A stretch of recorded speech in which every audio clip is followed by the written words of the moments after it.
Station worldwide, providing the best in music and talk shows. Go to www.gsradionj.com and check out the best internet station in the world.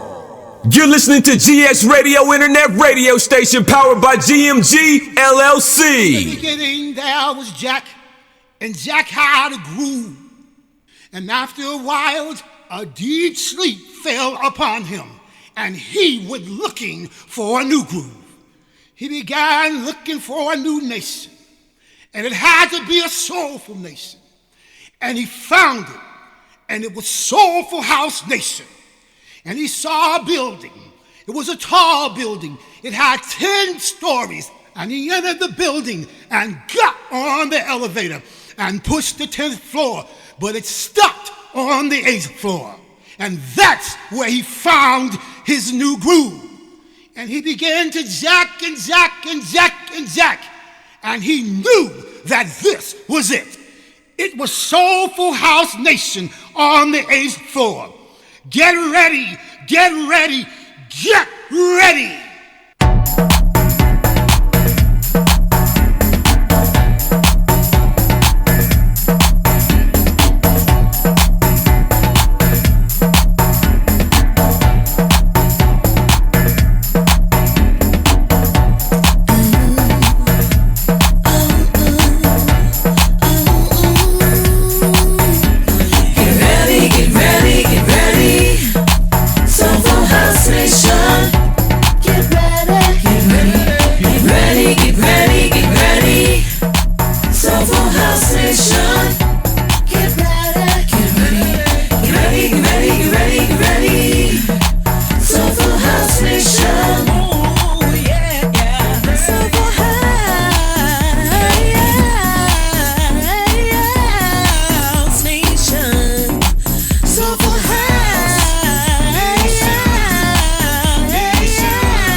Coming to you live from the 8th floor. I am the unusual suspect, and I'm here with who?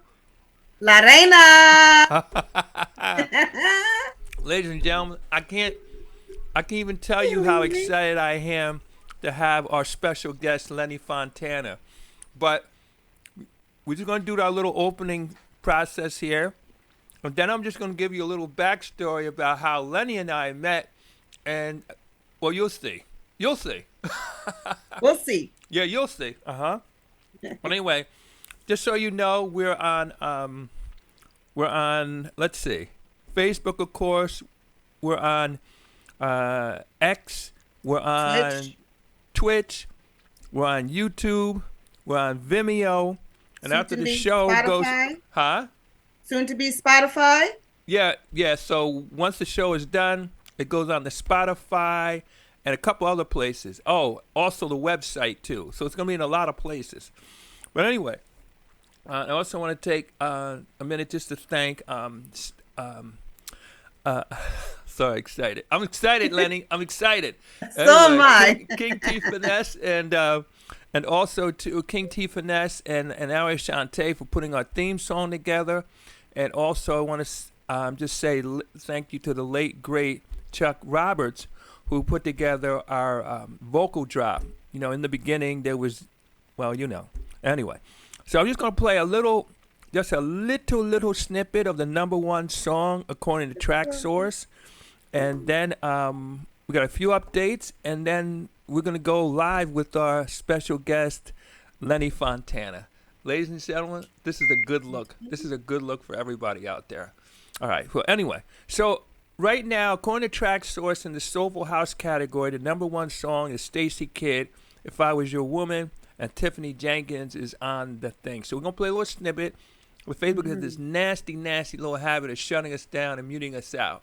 So, Chuck, would you just play a little snippet? Huh? Forget them.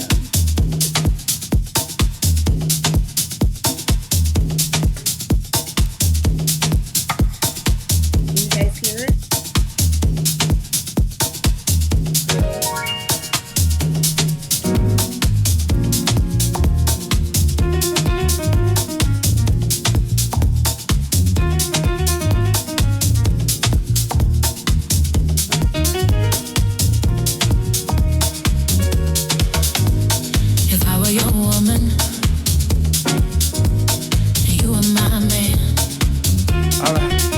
So we're gonna face it out because you know Facebook has this nasty habit of shutting us down and muting us out. Okay, all right. Now, just a couple little things just want to share with you, and then we're gonna go right into the interview. But again, I'm gonna give you the backstory too. All right. All right. So this weekend was a big weekend for parties. I know. I just want to take a minute. So they actually brought in person and debuted Aiden. Aiden has a song called "The Water." Technically, it's not released, but it's playing everywhere. And Mark Francis produced it. And I got to tell you, right now, it's the hottest song on the Soulful House circuit in this area. It's the #1 song. If you put this song on, just do me one favor. Just move out the way because the rush to the dance floor will be incredible. It's called "The Water." I've got to hear it. Yes, it's by Aiden, and they actually brought it to Ab's event. On Saturday. Also on Saturday, DJ Chill X had his event, and I know somebody that I know was there. Could you tell me who that was? Well, you know, it was me, baby. Oh, I was there. LaReina. Okay. Yes, I was there representing Soulful House Nation at the Black and Pink affair, the Black and Pink Sagittarius party. It was really nice. It was really nice. The venue was absolutely beautiful. Lit stairs, so you walk into the curved hallway that has beautiful artwork with leaves and all these colors. You walk in, have 2 big rooms. Really, really nice. You did that. Shout out to Chillax and Francis Young for putting on a great event. Great party. Okay. Fantastic. Well, we want to play a little snippet of this song here. And this song has a lot of significance for me. And I know, of course, it has significance for Lenny. So could you play the second song I have on that list, a little snippet?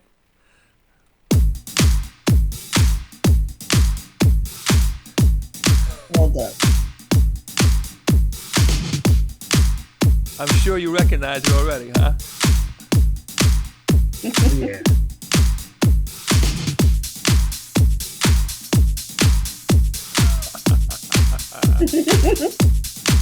Does this sound familiar? This is Name that tune in 3 notes, please. Here we go. That's it. I know exactly what it is.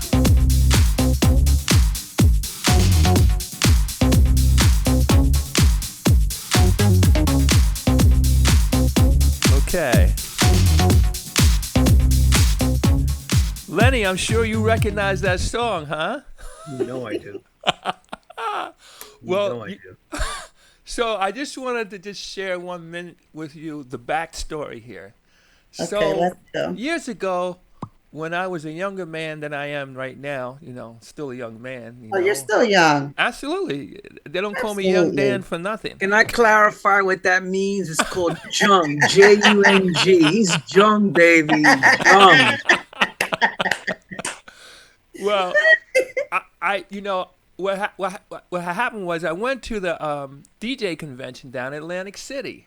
I forgot about that. Yes. Yes. Yes. And I ran into this young man, another young man like me. Ran into him, and I don't know, for whatever reason, we just hit it off. And he said that he was working on a track with a gentleman by the name of James Williams. Now, for you who don't know him by his name, I don't. Okay, you know him by the group that he was in. He was the lead. He was the guy. And I'll take you back a hot minute. I actually saw them in person at the garage. This is going back many, many moons. That's exactly right. Also, Sylvester performed too. So that's how far it goes back. That's many moons. Of course, I knew of them before that. Anyway, so our special guest was working on a track, and he was getting ready to release it. And he did. And then also, too, I told him I was starting up this thing called Soulful House Nation. And I said, I asked him, would he be a guest on there? So true to his word, he did it. And this is going back when we were actually in the studio. That was in the studio. This is going back many, many moons. What year was that, by the way? Do you remember what year it was? It was pre-COVID, to be honest. It was, I'm going to say, around 2016, 2017. Yeah, that's right. That's right. Around that time, because I remember I met some of the other people at the office, and they were really nice. I remember in the studio, the camera crew, and we were talking around that time. Yeah. Nice. Yeah. So listen to this. I talk to a lot of people, by the nature of, doing interviews and that kind of stuff like that. And I would say, 10 out of 10 say yes, they'll do it. But in real life, only a few. In real life. Yeah. Only a few of them come through in real life. And Lenny, true to his word, came through. And then, of course, I've been watching Lenny the whole time. I've been following him. I've been following him for years. And then we physically ran into each other at the Weequahic Park. And it was like, for me, it was like a little reunion. It was like, yes. And then I spoke with him about coming on the show again, and true to his word, he's here. Thank you, Lenny. You're welcome. Thank you. Thank you. Well, I just need a little bit of sound in my headphones, Jack. So we're gonna start out, the easy stuff, as usual. The easy stuff. And then we're gonna hear. And then I got some questions, I want to ask LaReina, my co-host, is gonna ask some questions. Then something popped in my head as we're talking, and I'm gonna bring that up too. By the way, just so you know, Lenny, I don't know if he's still doing it, but Lenny was an excellent teacher. If you want to produce music, most people will not share that information, especially any secrets they have. And he's just a giving person. I just want to say there's no secret now. Just want to say thank you, Lenny. So well. Let me just clarify that. I believe in sharing some of this knowledge. I call it tithing and wealth. Okay. If I'm holding on to everything, it's not going to help the movement. Right. The movement needs that. That part. You guys heard that? You know what I'm saying? The movement needs, and I always hear from all my peers, but you're an OG. Okay, yeah. But we have to make the young kids become OGs. Exactly. You know what I'm saying? Because otherwise, this is going to go with me and the rest of the OGs. Talk that talk, Lenny. To the ground, children's of the dance floor. Fantastic. I agree. Yes, well, I agree too. Wow. So let's start off with the easy stuff so people can get to know you a little bit. Tell us a little bit about you, where you're from, your background, etc. Who you is? I'm a boy from Queens, New York. Okay. I was born in Brooklyn. Brooklyn. Okay. Brooklyn's in the house. My aunt's in Brooklyn. Love Brooklyn. You know, so I was blessed. I want Sandy. My mom and dad had a very big musical taste. My dad was into jazz, like Cal Jada. My mother was into Santana, to salsa, merengue, to. So I had two ethnic groups, Italian and Spanish. And with the Spanish comes an African type of thing. You know what I'm saying? Like music type. My dad was also into the times of R&B because that was, ladies and gentlemen, there was 5 radio stations. Okay. One of them that when became FM was 107.5 WBLS, and that man was Frankie Crocker. Yes. And I was a big listener of Frankie. Me too. In the afternoons. Frankie was, you know, mind you, 6 channels on the TV, X amount of radio stations. It's not like now. You know, there was none of this, you know, let me Google who this is. You needed to listen and pay attention to music because they didn't even announce what the records they were playing. They went right into something about talking about what was going on culturally, what was happening in their world. So his vision that he spoke was becoming my fantasy. And I was starting to imitate that. At my mom's house, I was playing her records with one phonograph, and I was, you know, remember what Frankie was saying? I looked like Dan with a pair of headphones on. These big headphones. Oh, this is early 70s, people. Early 70s. And I was listening to, let's say, Me and Mrs. Jones, MFSB. Chicago was played on the radio. Yes. Earth, Wind, and Fire, like Evil. Not Earth, Wind, and Fire. Earth, Wind, and Fire. You people know, like those later 80s. I was about Evil was on. That was a big record in my mother and father's house. Barry White and his Unlimited Orchestra. Yes. And you know, that was it. And I had a little record player, this little record player that played 45s. Right. It played 45s, and it was like a cardboard box, but it had a speaker in it. And that was in my room. And I would go grab my mom's records and play them. And I also had my own records too. I was buying because really I didn't have no money. You know, we lived in the Canarsie area, which was like kind of a nicer part of the projects at first, before my dad really got his promotion, and then we were able to buy a house. So I was, you know, right down this. Let me put you like this. Nicky Siano's loft was Nicky Siano's gallery, not knowing the gallery yet. My mother and father's friends, Ronnie and Darlene, down the hall were talking about, yo, we went to this hot spot and we saw this new dance called the Hustle. Oh, didn't know what it was. And they showed us, and I saw that. And he said, this guy plays all this music we don't hear on the radio. And that was it. I heard that, and that was the start for me. So you, not really knowing Nicky yet, and understanding who Nicky was, and the gallery, the loft. Of course, later on in life, I put the 2 and 2 together. Right. But in the early days, now we're talking, you know, 73, 74.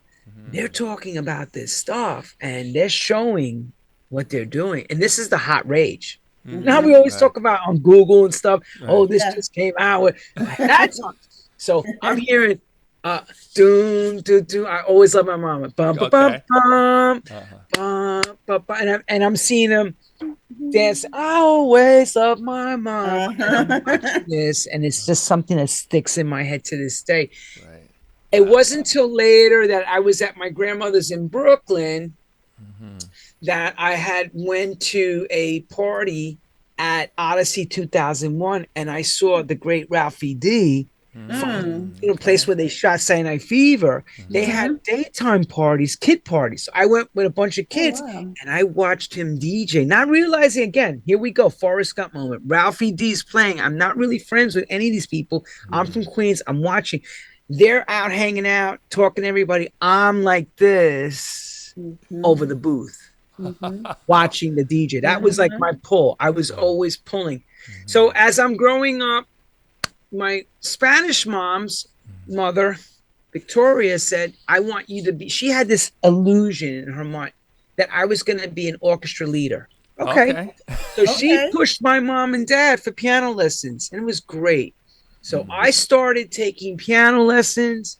I played in my school. I was the guy that played at all the let's say all those events, Christmas pageant, Easter. Okay. I played at all that stuff. So I was already kind of entertaining without realizing I was entertaining. And then the DJ thing was starting with me as well. Around 1980, 81, I got a chance, to let's go back to 1979. My cousin got his Techniques 1200s. I Uh-oh. went to, Oh. and they just came out, and I'll never forget him telling me. I went down and he had like a lower room below his mom's house, kind of like his own apartment. And I remember going in, and he's in the shower, and I just went like this to the turntable, and I heard, "Hey, get your hand away from those things. You know how expensive it is?" I'm like, he's like, "I'll show you." Take off the plastic covers, and then he started playing like Gary's Gang. Okay. Keep on dancing, and he was going back and forth, and showing. That's all I need to see that, and he really brought it home for me. Like him, then seeing Ralphie, then I was going to parties. DJing was becoming the thing now.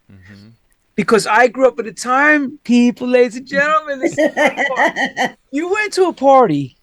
I always make this is a joke. But parties I went to, let's say somebody was getting married, something, they'd have either a band. If they couldn't afford a band, they would have the accordion guy come with his box and his little rhythm machine. That was DJing, okay?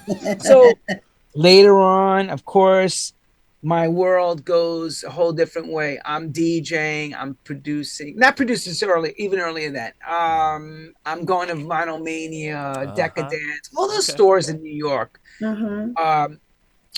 I was hearing T. Scott and all of them playing, Larry Patterson, T. Scott, and then on Kiss Master Mix was Shep.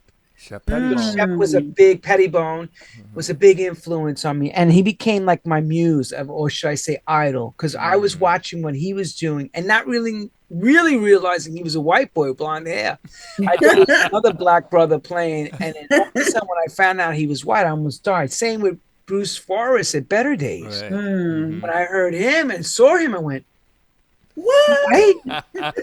So I was like, I was influenced with very R&B, black dance music since the beginning. So on the story, David Lozada, may he rest in peace, really good friend of mine. He used to be very close to David DePino and Larry Levan. So he said to me one night, we were talking, I think we were at the Funhouse, something like that happened. And he turned to me. Funhouse. Yup, Jelly Bean Bonitas. And he turned to me, he says, "Have you ever been to the garage?" And I said, "No." He said, "What?" He said, "You haven't lived." In those words, I didn't understand what he meant, lived. Well, let me tell you, baptism with fire. He took me to the garage, got me in. He knew Noel, he knew David, he knew Judy Weinstein, I didn't know these people. Yeah. I knew of them. He got me in. We went up that ramp. I experienced that floor. I'll never forget saying this to my mom. I want to be like that guy up there. I want to be like him. I never understood what that really meant at that moment. Right.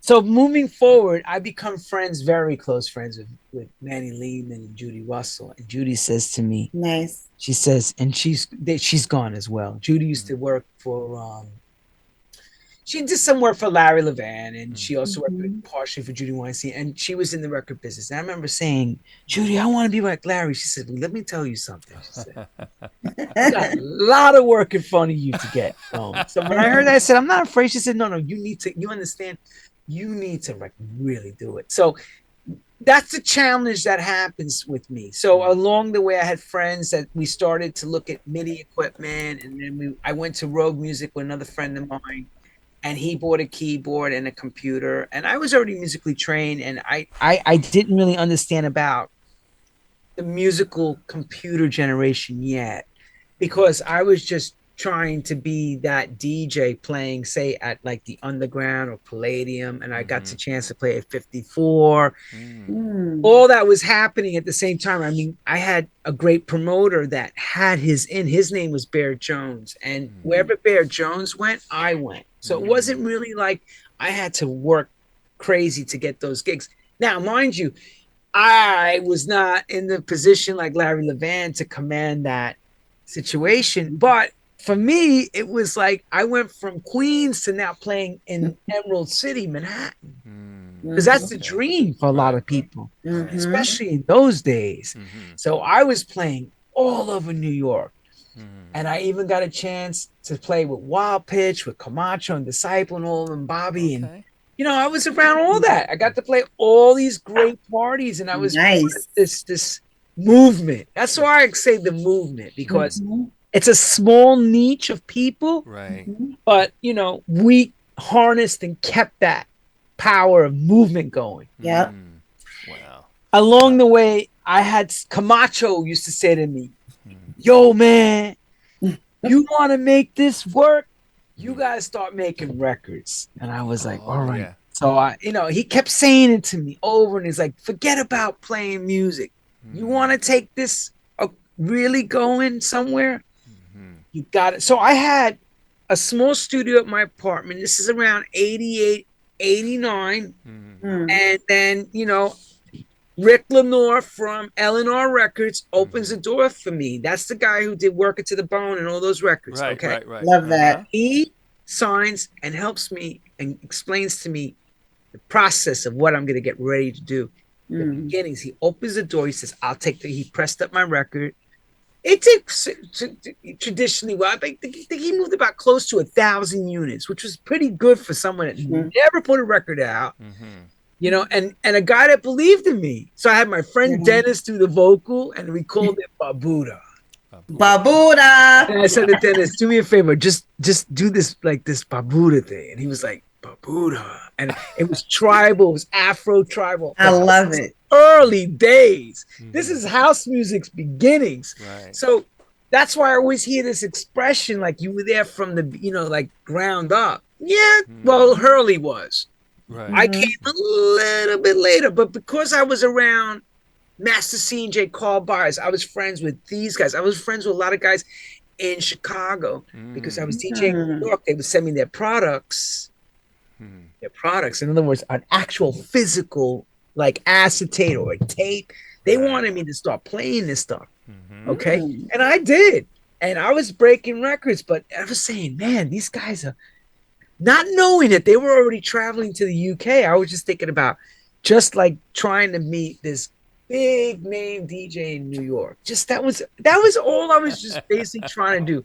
Not even thinking about the money. Just thinking about just making it. That was it for me. A basic, I'm just going to make it, But then things started to change in the early 90s in New York. There was this thing, hip hop started to take its place. Okay. Yep. So I'm producing records. And just around this time of year, I come up with this Butch Quick Higher record. And I stopped by Gladys Pizarro, Strictly Rhythm. And I said, here you go. She says, just leave it with me. And Hey, Tim. we didn't have that kind of relationship we have now. But in those days, she was Gladys and Strictly signing all these big records. And I was like, just happy to say, hey, Gladys, here's my tape. I'm out somewhere. I think I was at a doctor's office or something. And I see ladies and gentlemen, a beeper I carried in those days. And I told the woman, I see a 212 number. I tell the receptionist, do you mind if I use your phone? She said, sure. I said, here's the number, 212-995, something like that, blah, blah, blah. But it wasn't, whatever Strictly Rhythm's number was. Right. She said, Lenny, yo, what's this record? This is, yo. Now here's let me framework what's going on. Tony Humphries is Rocky on Kiss Master Mix. Right. Tony Humphries, Timmy Regisford. Kenny Cochran is playing it on BLS Mix at 6. Wow.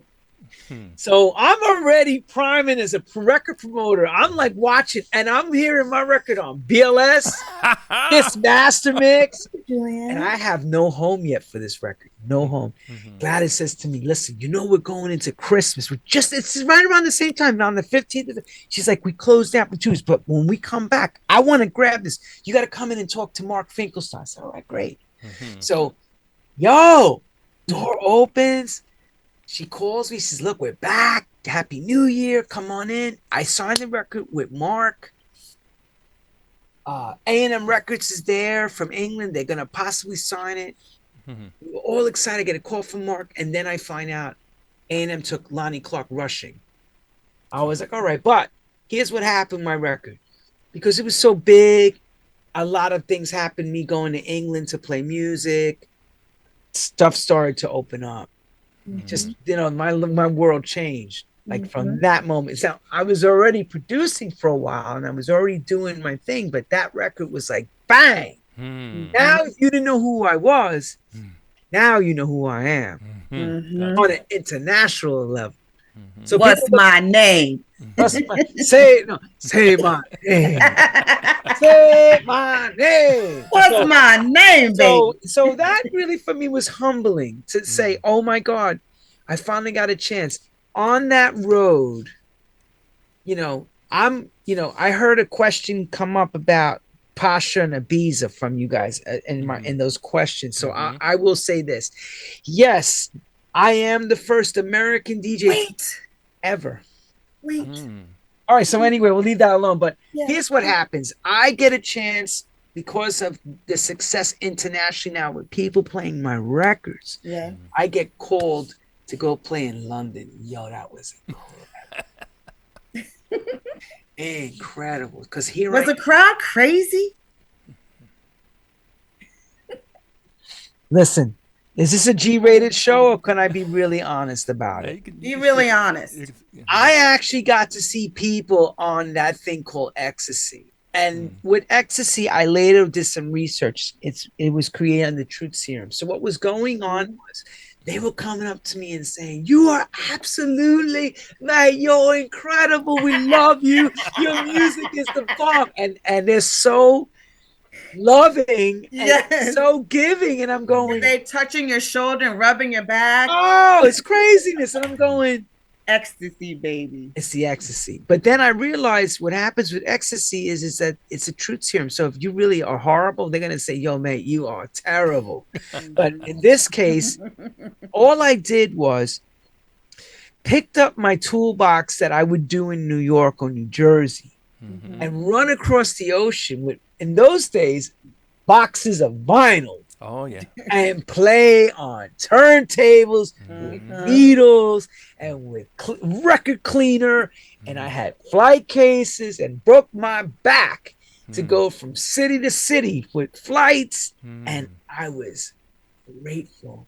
And I was like, this is incredible. And here is the question I would get from everybody back home. Yo, man, do they not have DJs over there? Why they need you? Again, ladies and gentlemen, no Google to check anything. Right? Like, there was no, let me just go put this in. Why is he going on a plane to travel to play? Are the DJs tired? No, they want us to entertain them because they're playing our records. They're pulling us across the road. And that happened with Masters at Work, Louis Vega. Sure. I mean, Tony Humphries, Frankie Knuckles, you name it. Most of the Chicago guys were going. So for me, it was just like absolutely a wonderful, humbling experience. And I was not going to let it stop. It was like, I'm now the entertainer's entertainer because I became the DJ's DJ. I had everybody's stuff on acetates and tapes. And I was playing new stuff. Like, for example, Louis had finished Deep Down Inside, Beautiful People. Gotcha. Gladys gave me an acetate from Strict. She said, "Yo, like this." She said, "Do me a favor. Rock this poppy." I'll never forget saying like that. Rock this poppy. And I went, I called, I said, "Yo, that's a hit, girl." I played it for 2,000 people in England, and they beautiful people, beautiful. So Yes. I was like, yo, this is the bomb. Okay. Nice. So I had things like that kind of stuff going on in my life. I was getting Jovan stuff. I was getting Louis stuff. I was getting Frankie Knuckles stuff. I was getting, say, Robert Owens' new record. I had Morales' stuff. And I was just doing what I do. Yes. Doing what I asked them to do. I mean, I asked many times Louis to play my records. He played them and killed them and made them hits. I mean, that's what we do. When you believe in something, it's let the music do the walking. You stop doing the talking. You let the music do the walking. So I was always in that position to strive to thrive. You know, because I wanted to strive. You know, and you played my D Train record. I want to explain to everybody what that meant to me to be involved with James Williams. Okay. Explain it. He is the voice of our generation, children. That man is the first to kind of sing like hip hop singing.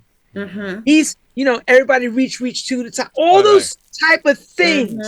And Dan said it right. I got to see him at the garage. I got to hear him. His records played everywhere. So for me, it was just like humbling to have him say, yo, man, what do you want me? How do we going to do this? And I was like, we got to go right back to when it was you and Hubert Eves. And that's what I tried to do. I tried to make the record sound like it was him and Hubert. Because I could never be Hubert Eves, but I had to make it be what D-Train would be doing then, now. And I tell you, when BLS started playing it on rotation on radio, I was just like, oh, wow. Oh, wow. I hit all those marks. Wow. You know, that was just like, wow, that was a wow factor. So when you play that record for me, I still, people hear that record, they call me still asking for it. It's crazy. Then you have to play that record today. We played the intro of it a little while. We played ago. it when you heard it. Yeah. Now. Yeah. So I mean, I have a lot of Forrest Gump moments. I was able to bring, oh Lord, I was able to bring the anniversary tapes that I had in my possession from the Paradise Garage, the first anniversary, to the BBC. We got the BBC to air these tapes of Larry Levan playing, Sylvester performing, Lolita Holloway, Dan Hartman. They just finished Relight My Fire. And BBC asks me and my friend at the time, Eddie Gordon, thanks to him, he walked in because he had the connection. They asked us, can you both deliver a series of the people that were involved? And Eddie looked at me and I went, sure, I know them all. They're all my friends. I just got to call them and talk to them, kind of like how Dan would ask me if he was doing something. Would ask me, Lenny, can you be part of this? And they were all like, I explained what the project was. I explained that I had these tapes in my possession. And the funny part was we recorded them off the radio. But here's the thing. Those that went to the club that night heard it live. But then again, to hear this mix and hear the anniversary and Frankie Crocker being the MC, absolutely. And you can actually go on SoundCloud and put that in. Legends of the Dance Floor, the Larry Levan story, you would hear that. So there's a lot of things that I've done. And of course, you know, this True House Stories, that's a whole other gamut of things, kind of what we do. Yeah, well, you know what we're going to do? That's what I want to do. I want to get a couple other things, too. Water break. And we definitely going to, we're going to definitely hit that. Now, I want to skip ahead here. I'm kind of explain some things, but from your perspective, where is house music going? I mean, you've been in from the door. And not only listened, danced to, etc. Talk to us about where this thing is. You know, going. it's funny. You know, I'm going to use these quotations. House music is disco's revenge. Okay. Okay. That wasn't coined by me. That was coined by the great Frankie Knuckles. Okay. And he was right. Because for a lot of us in the beginning, yes, it was an electronic thing. But then I have to give Tartary kudos because he kind of came out with the first sample record that people thought was kind of like, what is that? and it caught on. So we were starting to hear things where, let's say we were borrowing to make these new records. Okay. And it was kind of what house music is. It's a homogenous, heartfelt thing. It's not planned. All that planning that you see now, that's today because of the industry. But when this was just DJs making records for their dance floor, that's all it really was. Yeah. You know, people weren't thinking about, oh, I'm going to make this massive hit record. Yeah. Right. Now, what bore off of it? Different genres.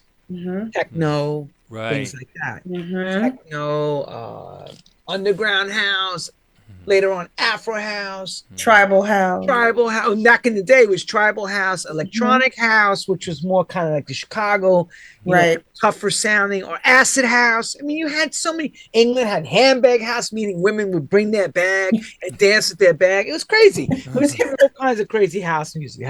This is houses. Handbag. Wow. So through the 90s, we watched, you know, certain records would kind of just like pop. Crystal Waters, I give, and Teddy Douglas from Basic Boys a big shout out. And I give them a huge thing. And I say they're very important to the movement. Because Teddy produced a record, Gypsy Woman, Homeless. You know, she's homeless with Crystal. And that was like one of the first to crack open in America as a pop record. Because this music was still, you know, only heard at Sound Factory or Shelter, or Tony was at Zanzibar, or if I was playing at a party, or it was Wild Pitch. This was not music that was cracking on radio like nowadays, or Spotify. None of that existed. So a lot of us in the beginning, because in other words, for me to tell you about now, a lot of us just made records for that dance floor. Right. The dream was just to have the record become huge on the dance floor. That's it. Right. Of course, eventually what happens with everything, it gets commercialized. So to the 90s, because of England and Europe's influence to what they were watching us do here, they pulled us across the ocean. And it became very business.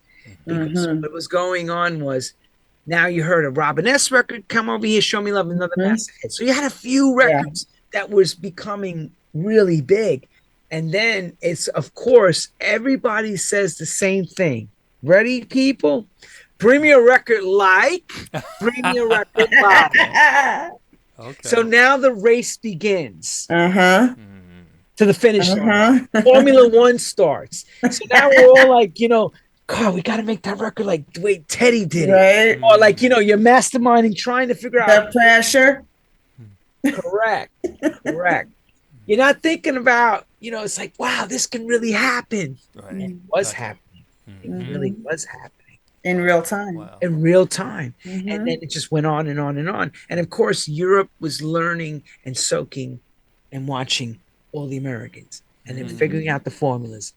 It's not hard to figure the formulas out. The only problem that's hard for them is to get the heart part.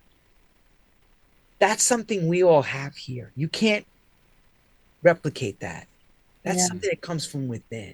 That's why people that, you know, that come from Chicago, New York, New Jersey, we play with a certain feeling of very heart, very. It's not like we play. Not everybody is like this, but the really good ones, you know who they are. Yes, and actually turn that floor out. And for them, it was always about the music. The business was second, or the DJ was put away. So what happened was, as the progression went, the music got bigger, the DJ got bigger. Then once the DJ got bigger, his music got bigger. The music catapulted the DJ to an altar sense, like a priest doing a sermon. And then it became a big business, huge business around the world. So as record labels formulated, that's what they wanted. They wanted to produce young kids to DJ. So now moving forward, this has already been going on 30 plus years now. We watched David Guetta change the game with Right. kind of like an EDM with the piano sound that became very Euro, and that became big in our charts in America. But overseas, they still wanted that soulfulness to it. They still wanted what we do. Like England always somehow really wants that. You know, they want more of that black R&B sound in their music. And if you like doing that, that's a great place to pigeonhole it to because they appreciate it, as we've seen in history. We've taken the Beatles. They loved our Motown. Right. They loved our Philly International. You know, they loved our Jimi Hendrix. Right. And even though we took all their rock in America, you know, because rock is huge here. Yes, they grabbed our R&B, James Brown. They grabbed all our, you know, they love that stuff. And if you do that stuff, if you're in that lane, that's the lane that people want over there. Right. And Europe started to follow trends. So as it kept going, England to Europe, it's becomes de facto. So now at this stage, we're starting to see a change again. I believe there's been one problem for a while: lack of great songs. Not being made, being championed. There is some great songs in soulful house music. There is some great songs in Afro house. I'm not saying there isn't. But the problem is that a record only lasting a week or two and then dropping out is not able to get any kind of traction. Yeah. Okay. So I'm starting to think that if things are played and pushed a little bit more and work, people are starting to catch on, because it takes a long minute for people to catch up to you. And now with technology and everybody being able to see all the parties around the world, who's playing what's going on, you got a plethora of information. And I can sometimes think it's good and bad. The bad part is it's too much sometimes because you get overwhelmed. You forget about the great thing you may have heard before. You know, you hear it. It's like too many things. Or what happens a lot is great records that are not pushed properly or have the right people behind them, say the money, get lost. So that's what I'm seeing. I'm thinking, I'm believing, if you can get the movement back to start creating these type of situations where these parties fit that element, you need the dance floor. Let's park there for a minute. Let's park there for 1 minute. All right. You're making like, I don't know, about 27 great points in a very, very short I'm going to say 30. Okay. All right.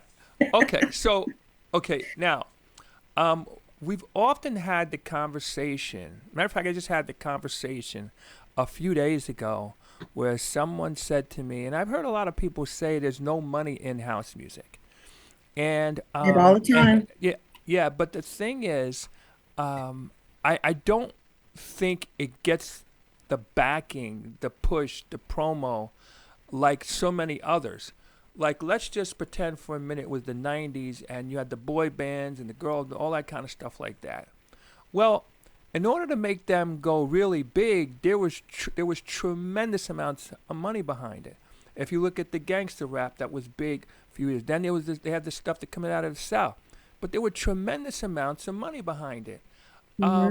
Why do you think with the house music, and let's go back to what you said, a house music song that is really blazing in this area right now is Kenny Dope's song that he did back in 2022.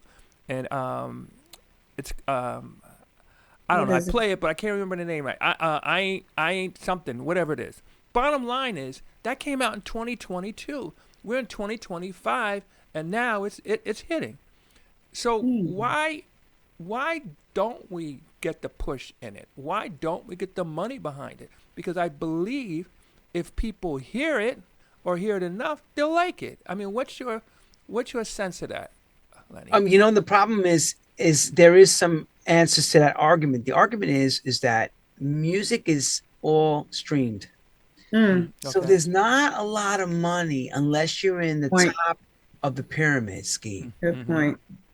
So let's just and people are gonna get angry at me, but I'm gonna call it what it is. House music is the bastard child. Gotcha. Sense. Mm-hmm. So it's music that is really good. Yes. Some not good, but that's what all music. Right. All music. Yeah. It gets overlooked a lot. Mm-hmm. Again, unless you have a Clive Davis like from back in the day who ran, so, Columbia, Right. that believe, when you say gangster rap. Oh, here we go. Right. Clive Davis opened up his checkbook to Puffy, Sure did. and he, at that stage, when he can do that kind of stuff in those days, that's what they call pushing the button. Mm-hmm. Write that check, and then you use the machine. Mm-hmm. If the machine believes that house music has that element, you're going to be sure to see they're coming for everything. Mm-hmm. Mm. Right. But Spotify doesn't see it because it just, okay. So the artists don't have artist pages, let's say, let's just use Facebook. A lot of them are using their personal pages. You use your personal page to promote your stuff. Spotify doesn't acknowledge a personal page. They only acknowledge a fan page. If you're not weeding and feeding your fan page, it doesn't exist. So a lot of people use Bandcamp, small little section, and Traxsource. Okay. Traxsource is like going to a record shop with its chart. Gotcha. But Traxsource is like, that's its record shop. And then you get, say, X amount of DJs to play it, they'll work it, and then it's over.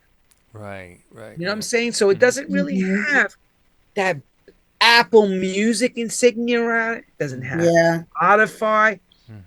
That's the trick to get if you can get it. That's not easy because there's nobody to call.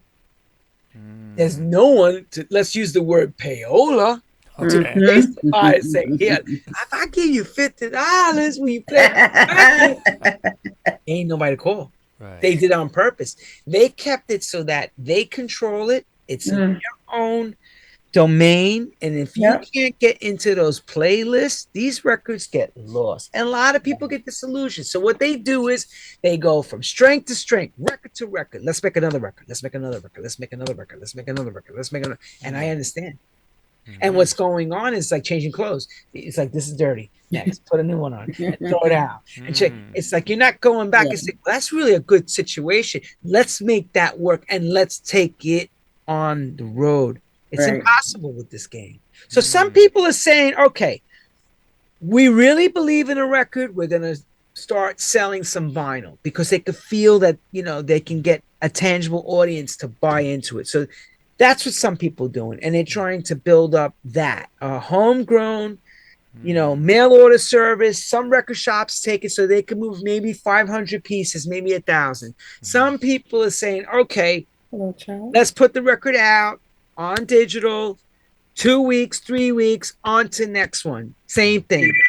Do your Facebook, all your postings on TikTok and stuff, and hopes that, say, even TikTok picks up on it. Some people are saying, I ain't doing nothing. I just put the record. I'm not even putting the record out. I'll just do it for me. I'll give it to a few people and let them start playing it. They're not putting it anywhere. Because there's a lot of records you go, I don't even know where that is. It's not out. So, and then others are going, you know what? I can go make more money at Walmart. Why am I going to bother doing this? That's the truth. I'm not lying. Yeah, because here's the thing. If you don't have a name to go out and gig and get the entertainment side of it, how could you make the money from when you're not making from digital sales? Thank you for keeping it real, Lenny. Wow. That's the truth. I mean, I don't have us to say it. I mean, all of us are out playing. Why? We need the coins. Right. Yeah. Because there used to be a time when I put a record out, I could make a hit record and buy a house. Gotcha. And I swear to God, I've been down that road. And I've had it with Powerhouse. I've had it with Chocolate Sensation. I've had records that were that top 10 commercial level records. I don't know what it's like now to try to do. I have this thing now. Hey, let's give it a shot. I'm going to start putting records out regularly. I'm going to play the same game everybody else is doing. Why not? Put some money behind it. I'm going to hire some record promoters. I'm going to make sure that I'm adverted correctly. I'm going to do what I can because I don't know anywhere else to try to get this right. And in the hopes, maybe Spotify recognizing with this new sound I'm doing, or maybe not. To be continued. Right. Interesting, Yeah. because That's the realness, people. That's real. Yes, I'm not thank you for telling you- keeping it real. I'm not telling you leave now. Don't go home, get your shine box, think it's over. No. This is just Lenny saying this is his lane, his vision. I'm being real because I talk to other people. I hear the people's anger. It's tough. It's tough to spend money on a record and work hard and come back where you put all this in and so nothing, even I'm not even talk about the fiduciary return, even just the return of being someone, let's call it being seen. I'm not even saying famous, just being seen. It's tough. It's tough. Yeah. Now, along those lines, Lenny, just real quick, so you had Beyonce put out, I'm going to say, a house-ish record. R. Kelly put out a house-ish record. And Drake. And then you had Drake put out a house-ish record. And, and I have people say, you see, right there, even that didn't work. You didn't do the numbers. Hold on a minute. Okay. Hold on a minute. It did work. They have built-in audiences. Okay. Stop. Okay. Built-in millions and millions of followers, and we immediately stream that, even if it's garbage. Right. Now, but the thing is, to me, it seems like, okay, it was like a one and done. Like Beyonce put out a whole country album. Now, a lot of people don't recognize, well, wait a minute, you're saying this and that about, but she's from Texas. That's country state anyway. But how do you get the big names involved who can, like, when they say what time it is, everybody replies. How do you get like that guy, like the Clive Davises of the world? How do you get a guy like that to say, hey, listen, you know what? I think this is very promising. How did a Puffy sell a Clive Davis on this stuff? Just wondering. From the street. Okay. From back in the day, it was always about the street recognized. Okay. Quincy Jones would say it perfectly. You could be up on the top of the Eiffel Tower, but you gotta always come back down to the street to actually understand what the hell is going on. Okay. Yeah. So the street still dictates to a certain extent, maybe not like it used to, but it still does. So when the next thing is bubbling, these guys would be right there to grab it. What was P. Diddy doing? Everybody watched that thing with 50 Cent put out. So P. Diddy was doing other things besides before he got locked with Andre Harrell, as he was with Andre Harrell at MCA. He was also promoting parties and stuff. So he was making a movement to his people, building something where he's saying, look, I got 10,000 people following this. If we get this, and he was right. He was masterful at this. Same thing that Mark Finkelstein and Gladys did strictly. They had a formula, put records out, and what was happening was they would buy the records, promote them, and push them to the overseas. So you gotta have to have a roadmap somewhat, or a possible roadmap of what you think is attainable. So if that means I got to get it to McDonald's. Let's say if McDonald's is your end game, then you better figure out who's working at McDonald's, how McDonald's operates, what the hell they into, and how am I going to get my product in that guy's hand? Whatever it takes. Do I got to go have coffee with him? Do I got to reach out to him? Do I got to send flowers? You got to schmooze. We used to do that back in the day, schmooze. Yeah. You got to schmooze. I went out clubbing a couple nights a week when I wasn't working, just so I go see people and hang out. And that's a lot of times deals. Listen, a lot of deals happen like that too. I know they do. I know they do. I mean, I got into projects because I was just hanging out, and of course they knew my stuff, and it was like, "Yo, Lenny, would you be?" And I'm like, "Yeah." Next thing I knew, next day I'm talking, and that just all of a sudden manifested. So remember, to be in it and win it, you have to do something. You're not going to sit in your bedroom and work without pushing something. You got to send out some sort of mails. You got to, I get people asking me all the time through Facebook, will you sign my music? Yes, I will, but it's got to be, send it to me. We listen to everything. I also have to do, this is the painful part of it, is that people look at statistics, and that's what's really making or breaking you to getting a chance. So if you don't have a fan base, then you're going to have to create some sort of fan base. How do you do it? Some people have done it through SoundCloud, where they put their records up and they would just let that start to somewhat take notice and then hit the people up that are following you with thank you emails and kind of like a fan club operation. So you got a fan club. That's one way. If you're Taylor Swift, you got a father who's a hedge fund guy who's worth millions. That's another direction. Oh, that's who her father is. Okay. Yeah, he was a massive hedge fund guy. So she's, yes, talented. I'm not taking Taylor Swift. All these Swifties, yes, she's talented. But it really helps when you got somebody who's very it does to invest in you. You know what I mean? Yeah, because you got talent's awesome. But if you don't have no money, honey, need that backing. Hey, money, hey, girl, no money, no honey. It's so true. Exactly. It's so true. So if you don't have that, the next best thing I would recommend is go out, see your local DJs. Yeah. Shake hands. Ask them, would you listen to my record if I send it to you? And if you're not sure, would you give me some pointers maybe on what you think I should do? You'll get somebody to talk to you. Dan's a good A&R guy.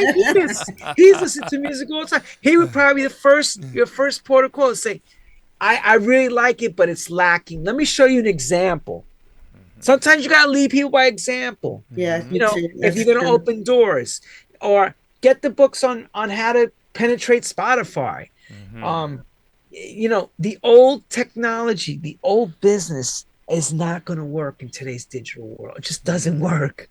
The real brick and mortar business that we all came up loving, vinyl, it just doesn't work. And it's tough to accept that. You have to be able to be with the Joneses and the computer and the AI and all that stuff to really work and make it. So, okay, wow, yeah, that's it. That's it. That's a mouthful. I'm gonna step out of the way for a minute. And I'm gonna let LaReina take over because I could talk to you like I see. But let me just ask one question. You mentioned the AI. All right. Now, as you know, AI is becoming a thing, and you got the people now. Let me just set the stage for a minute. All right, and then I want to get your thoughts. All right. Okay. So, in the 1800s, people rode horses. And then this guy comes out. I'm going to call him Billy Bob because I know most people know Ford, but there were other people there. So Billy Bob comes out with this thing called a car. And now he's saying, well, wait a minute. Let's use cars instead of horses. Now, there were a lot of people who objected to that. It's noisy, it breaks down, et cetera, et cetera. Wait a minute, hold it. So, I don't know, maybe 10 years, 15 years, whatever. They came out these things called smartphones. Now, prior to that, we had rotary dial phones. We had the push button phones. Then we had the big cordless. We had the cinder block. Well, I'm just saying, moving on. We had the cinder blocks that you had to carry with you. That were phones. Then we went to smaller. Size of this, people. Ah, yeah. How are you? And now with the smartphones. Okay, so now the Suno, and there's another, I can't remember the name of it right now. And of course, we even had a song go #1 in country with AI. What's your feelings on that, or that's just the evolution of things? Hey, back in the day, when you wanted to make a song, you wanted to splice it, you had to get that little piece of, that little block of, I forgot, it's some kind of, I'm going to call it granite. That wasn't really what it was, but it was it. And you'd have to have these little, these razors, and you'd have to cut it right in the right spot. And Lord help you if you missed the spot and you screwed up the song. Now you got laptops, and you can just, anyway, you can do it on your cell phone. What's your thoughts on this evolution of things, or you think it's good, it's bad, or what's your sense of it? Unfortunately, I have to say I love the evolution, but at the same time, I'm scared of it. Okay. We're all using it. eventually it's going to learn everything we all are about. It's going to get it right. It's getting very close. I'm hearing the music come out. You can't look. It's pretty Either you scary. embrace it, either you embrace this and make it work for you, or you're going to find yourself where that guy spoke about it was actually the steam engine, Dan. It was steam over horsepower. Yeah. And he explained it like this: I can have 350 horses push this thing. And the guy looked at him like he was crazy. And they showed it, and that's when everyone went, "Oh!" which then it was the Industrial Revolution began from history. Okay, so here's how we look at this: either A, you embrace it and work with what's going on around you, or leave now and forever hold your peace, because it's going to keep going and it's going to get better. And the young kids, here's what the only problem I have with today's generation, and I have a daughter that's 26. She's doing what she's doing, but I'm talking about 18, 19-year-olds, and I see a lot of the people around my age group and older saying the same thing. Stupid is what stupid does. They really are stupid, but they're smart. So what I'm trying to say is, they're not embracing what historically happened, because for them, they don't believe it really happened. So they're just rolling with what's going on now. So if AI is the way to go, they're going with it. If tomorrow it's BI, they'll be going with it. CI or DI. So here's what you got to do. Either you're going to compete and stay in this game to a certain extent. You have to make a decision. See, for me, to work with AI is easy. I understand the past. I can program the future. I'm not afraid of it, because I was part of what we did that the AI learned. And if the AI wants to take my stuff and make it better, I will embrace that and give it back to me and let me embellish it. That's me. I used to be against the machine for many years. Man, I ain't doing that. Then you stand against the machine. That's right. Rage against the machine. So what happens is, after a while, you rage. You don't work no more. Okay. Yeah. Say that again. Say it again, Lenny. You rage against the machine. Unless you are, intrinsically wealthy, you're not going to have any coins coming in. I heard that. Got you. I'm being real now. I mean, how much can you? Okay, you work at MTA. MTA says to you, your boss, we're taking out the old machines and we're putting in this brand new setup. Kevin. Right? Brand new setup. But here's what you got to do. You got to go take classes. Now you tell your boys, yo, man, F that. I ain't doing that. What's going to happen, Dan, to you at the MTA? Well, listen, you'll go. I'll leave that there for everybody to say. What will happen? You tell your boss, I ain't doing that. Hey, you'll be in the museum. or the young kid that's 19 or 22 just came out of college with his undergraduate BA. Now he's got and he'll take it. He's coming in and say, I'll do that. Got you. Now you're broke, busted, and out of everything. And lose everything you got. So you got to make choices. These are hard choices to accept in life. Right. Lenny, I want to talk about some of your past successes. You mentioned earlier about Ibiza, right? You were the first. You were the first, if not the first American to go to Ibiza. No, I can't be the first American ever, because people in the rock and roll in the 60s were going out there. So I saw that. Okay, so let me rephrase that. You were the first from Jersey? New York. New York, baby. From New York. Oh, I'm sorry. From New York to go to Ibiza. Share with our viewers, how did that happen? So I was working with F&G DJ Trade in those days, which was a booking service from Italy that was based in London. And I was going to play 2 big gigs in Italy, and she said to me, Lenny, I never forget. She calls me, Lenny, I have a gig for you in this place called Ibiza. Say what? Ibiza. I went, what's that? Where is that? She said, España, Spain. That's how she spoke? Yeah, like that. She's got a heavy voice. Francesca, I'll never forget. She goes, Lenny, they want you to come play because they like your records. I said, really? I went, she says, yeah.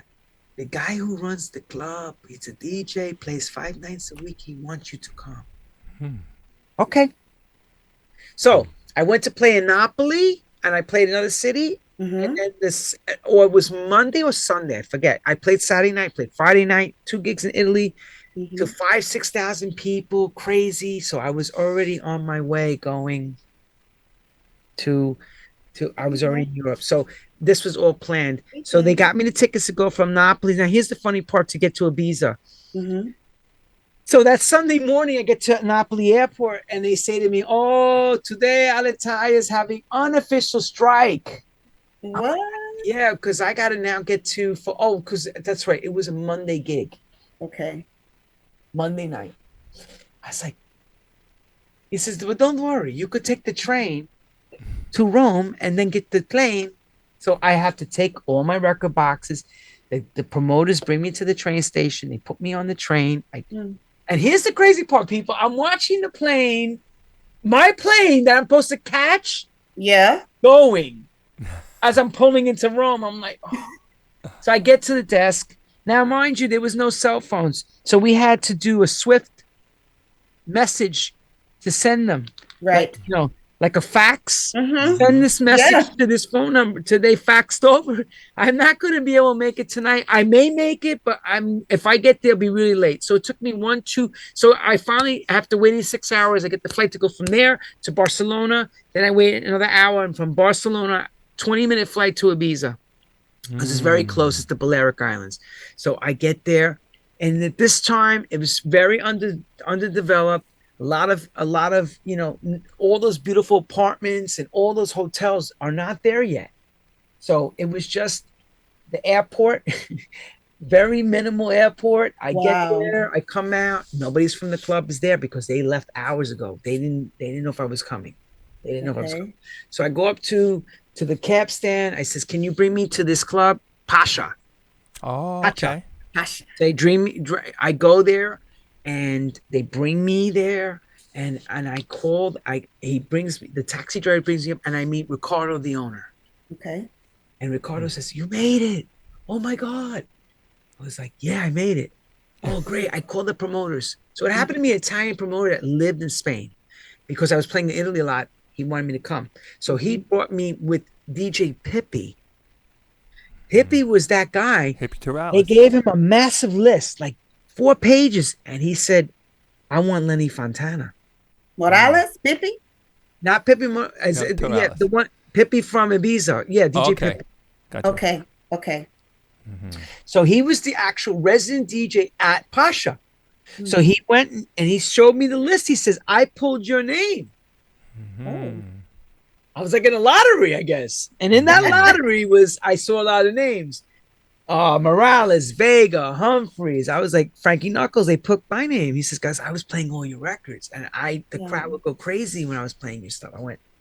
So he said to me, not telling me anything about that, I was the first American. So I played that night. I felt like I was in Casablanca in the south of Morocco, because the Pasha was draped, and it was something that was beautiful. It looked like a movie set. It was gorgeous.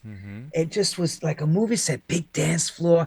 The DJ booth was in that shellac wood. Wow. Beautiful. Everything about it felt like I was in a movie. It felt like I was in Xanadu, like that kind of movie. Gorgeous people, Spanish, everybody. I start playing. The crowd goes crazy. I leave. I get home. I have caught Montezuma's Revenge, and I was sick straight there. Wow. That I'll never forget. But that experience of playing at the club, and now years later, Pippi tells me, I saw it in a book, in the Pasha book. Somebody had said the first American was me, and I went, I didn't know that, because again, I didn't have anybody to really ask. Because right after, and you saw everybody else going. because I knew DJs were all touring around Europe. Nobody ever said that they were going. I had asked record label people. They didn't even know what that place was existed. Wow. They were like, "Where is that?" Mm-hmm. So they said, "Oh, it's crazy there." I heard. I'm like crazy there. So I get there. They bring me to Satrinka Beach. In those days, it was all nude. I was like, What? what? Hey, Yeah, hey, the new beat. that's what it was. It was a rich and famous played on this island. It was that kind of place. Yes. It was very early. I mean, mind you, later on I found out DJs from England were going already since like the 80s because they were following Alfredo and those DJs are playing at those spots. And these DJs were setting a Balearic sound that these English DJs were bringing back. But for me, it was like, I didn't realize that till later. I just went there with, it's another gig. This is great. I'm gigging. Then I find out historically, I was like, oh, wow, that's a big first, you know, to be able to be, I am that guy that came there first. So it was cool. Really How cool. did that make you feel? Now, How did that make you feel? really good, you know, because it's like I never treat, you know, again, you're living it. You don't realize what you're doing. You're just doing it. Maybe I was thinking at the time, oh, I got another gigs to pay bills with. That's probably what I was thinking about. You know, wow, I got 3 gigs this weekend. This is amazing. Yeah, I'm going to right. Europe. I'm flying over. I remember this is the beginning of my career, like career as far as traveling. Because this, again, I had no one really to ask. Not many people were doing this. Right. You know? Is there a difference playing in the States and abroad? Is there a difference between the two? Depends where you play in the States. Interesting. If you have the right crowd in the States that's well educated, let's say like a Zanzibar crowd or a shelter crowd, and you know how to play to them, the love and respect that you get and turning them out is unprecedented. So there's no difference? It depends. If I'm playing in a place in Europe that is more bushy, could be okay. Not every gig is great. I'll be real. Yeah. Some are standouts. Like I'll never forget going to play in Tokyo at Club Gold. Barry Levan had just played, and I got to play there, and they were so conditioned by all of us that when I would just shut the music off, they would sing the songs. It was crazy. I felt like I was playing at the Paradise Garage. It was that feeling. You know what I mean? Like that feeling. The system was big. It was everything about it was very much New York because it was so conditioned by everybody. You see, I'm saying like I go to Italy, it's like that. Italy was always the people going crazy. England, certain gigs were better than others. You know, it depends. It depends. It also depends you as the DJ. Following that, let's talk about production. You as a DJ, because it's you in the mixer and how you program your night. I've seen this is a problem with this generation. I'm not going to talk about the OGs. I'm talking about the young guys. All they're doing is doing this. They're looking down. They never look up to see how happy or sad you all are. And for me, first step is when I walk into a room, I walk the whole room. Why? Because I want to feel what everybody's feeling. I want to hear what they're doing. I want to know which clicks are going where. What's that all about? You know, because if you understand your demographic, then you can start to put together what your night's going to be like. And if you're only doing an hour and a half or an hour or 2 hours, you got to go in there and really perform and make sure you turn it out because you don't have much time to recover. You know, you got to really understand what you're doing and how to do it quickly. Do your best. Just one little note on that. You know, most DJ sets now, 2 hours max. I can remember, which was not too long ago, you know, when I was a little bit younger.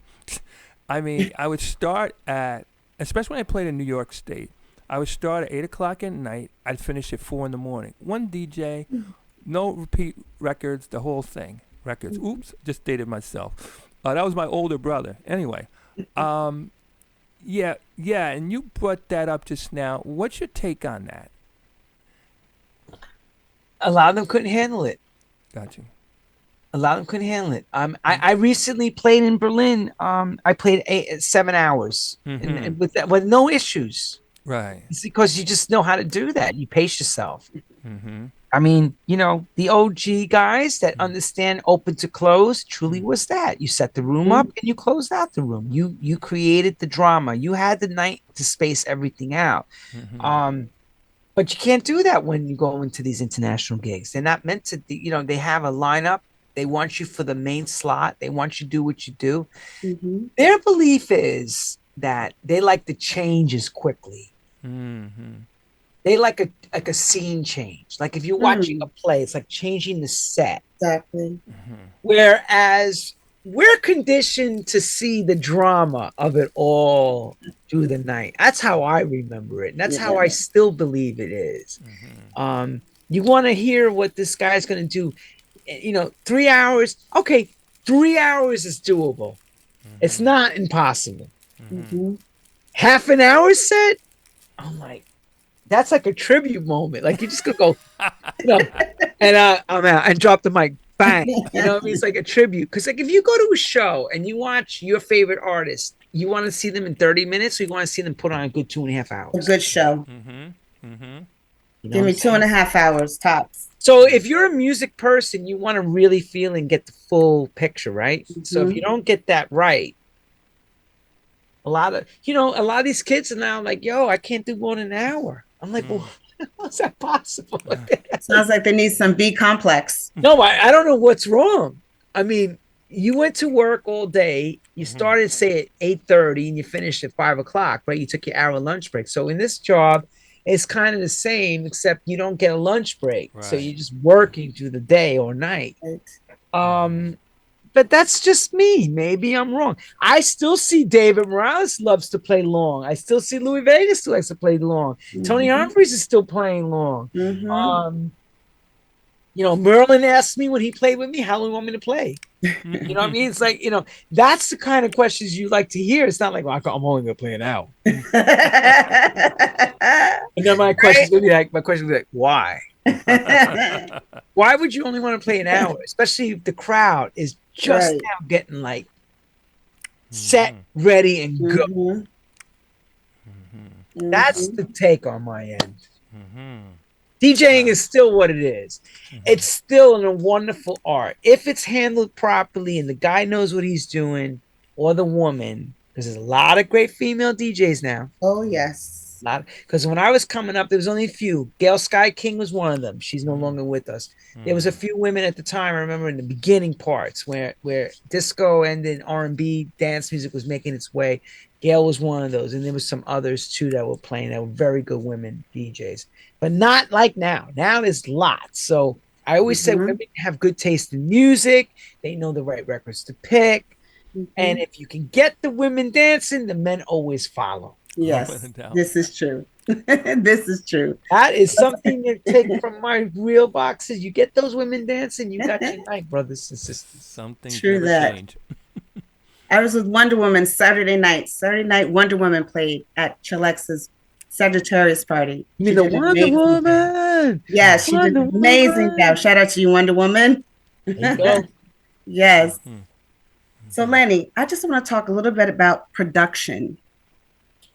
I understand that you are in production, which means you're creative. You create. You're producing something. You're making it from scratch. How did you get into production, Lenny?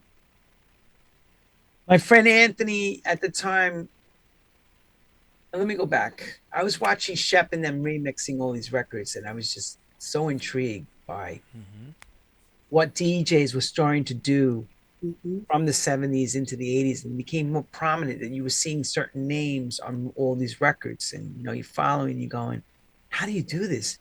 How do you progress to this? And I don't know, we were talking one day, a bunch of us, and he said, yo, I'm gonna go down to the music shop, I want to go buy a computer, I've been reading about this. So we went to go speak to a guy at Rogue Music, which was a famous store in Manhattan that sold used gear. And we asked some questions, and I said, yeah, I got musical background, I know notation, and I play classical music, and I got some jazz and this and that. He says, great. He says, look, if you set up a computer and a keyboard to MIDI. Now, MIDI is musical instrument digital interface, which is a cable that you can play the actual keyboard, right? This is going back in time. You play the keyboard and it'll record your movements, not the sound. I couldn't understand that. What do you mean it doesn't record the sound? He goes, watch. And he put the computer on and he started playing, and you started seeing the notes coming, the notation. That's like he's hitting the chords. And it's like, oh my God.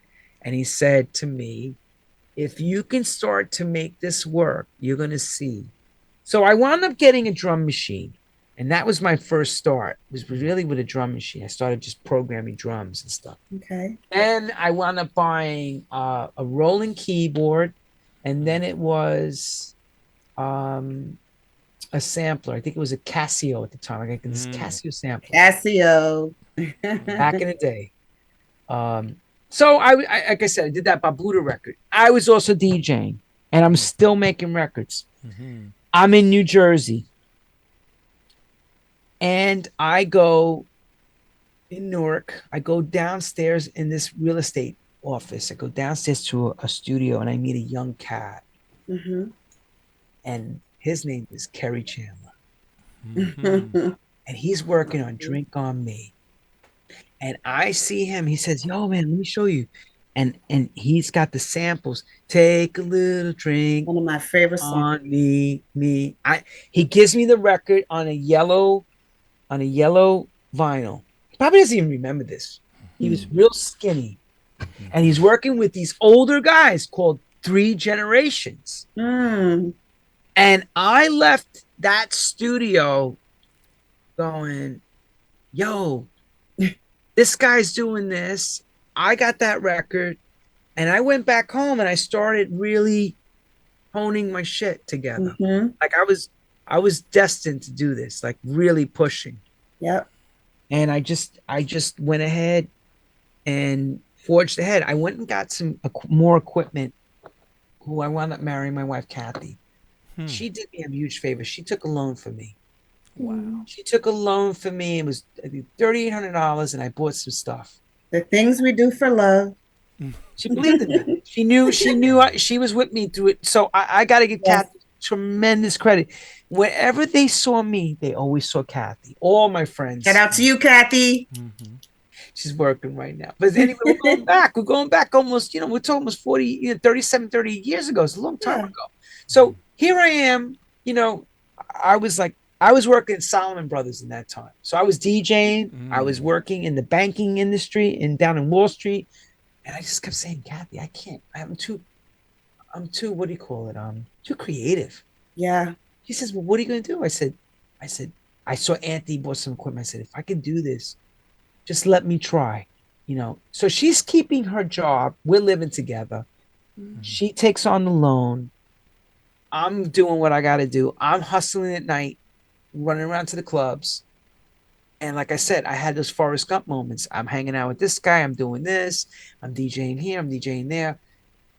And then, that door opened. But that was really the humble beginnings of how. And because I had the musical composition background of knowing how to play piano, it made it easier for me. I wanted to make those records I was hearing. I heard Teddy's Love Don't Live Here No More. Okay, on Jump Records, right? I heard that, and I'm hearing now, and I says I can make this. I know I can make it. I remember sitting there replicating those chords. I'm going, I could do this. I was just a matter of learning how to, without having a YouTube, right? Basically learning how to make the computer operate.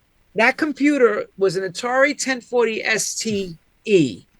With a floppy disk, and I used a program called Master Tracks Pro, ladies and gentlemen. We're talking. Was it white and unattractive?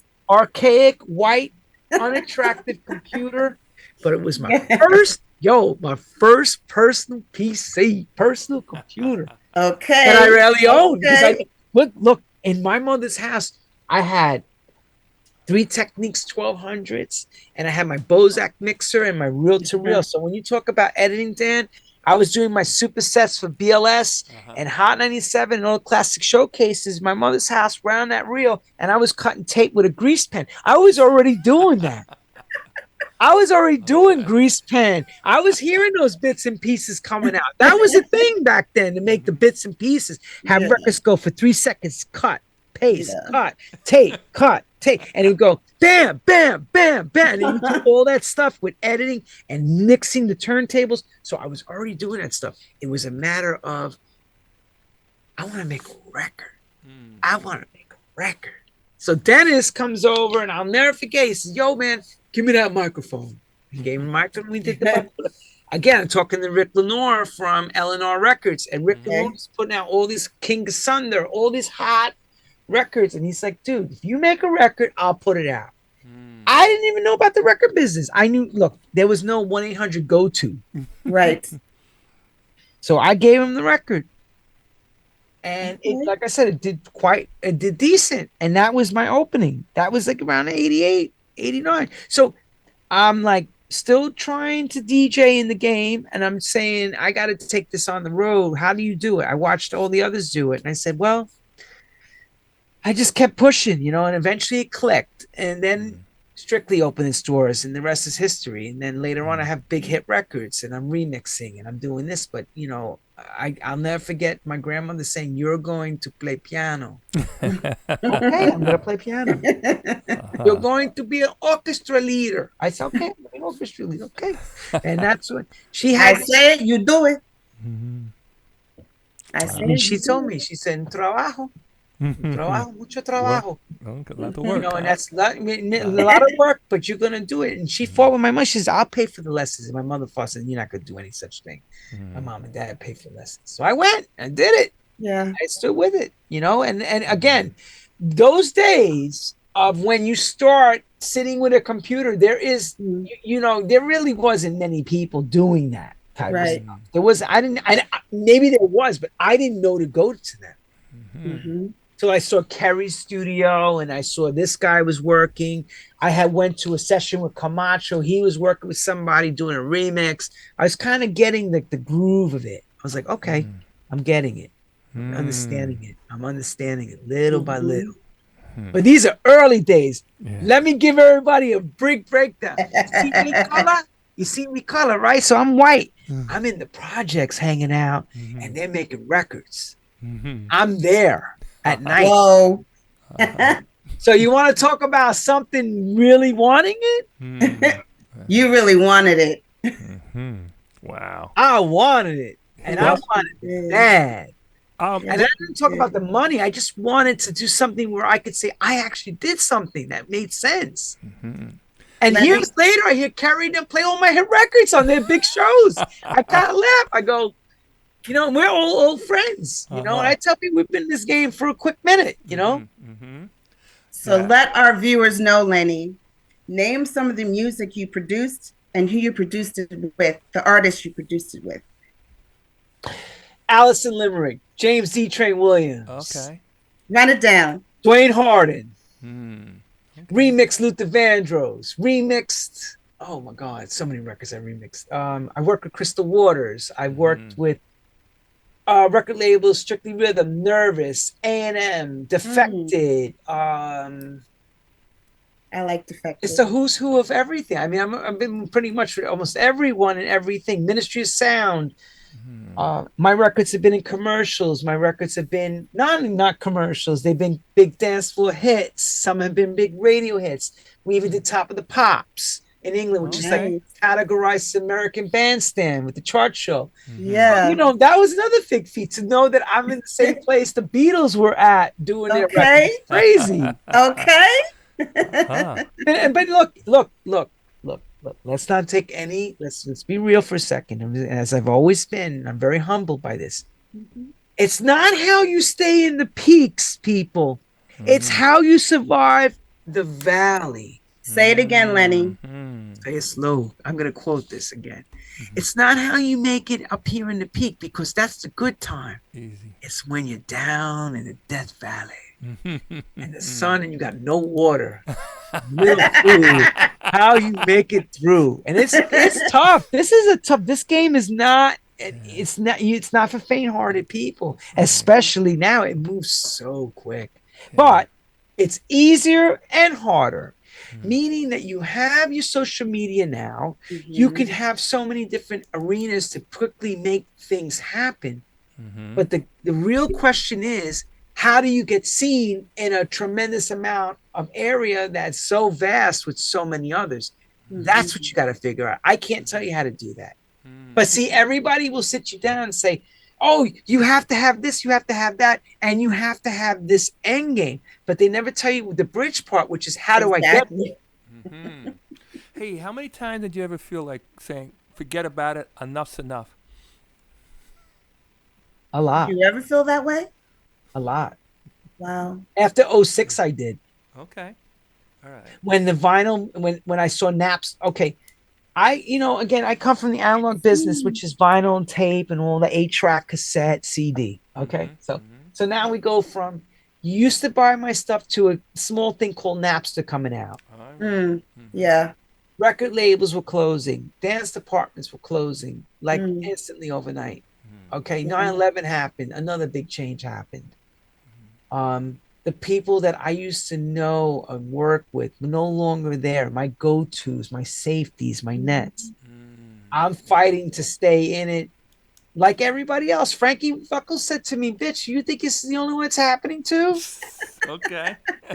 He said to me, I forget, son, we had this conversation. He said, pull on those big pants, girl, and pull it together. So just like that, I was like crying, like, is that only you? Is that only? What do you think? Is only you? It's hard when a whole scene of people that you love, and you thought were your friends. That part. My friends. Let me clarify that.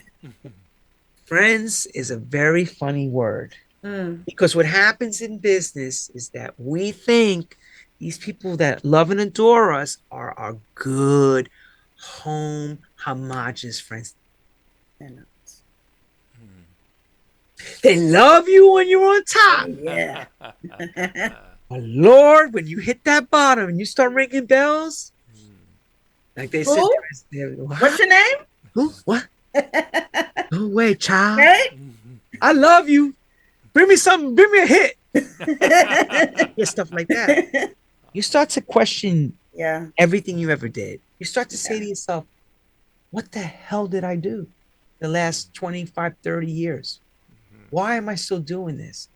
Or what, this is real feelings, and then you got to figure out how you're going to pay bills and all that stuff. A lot of my people that I was around left the game, making regular jobs. Right. I can name a lot of producers that you could go look at their old records, were very well famous, very well, in the game, gone. Wow. Because when you don't have a playing field to go to anymore, then what do you do?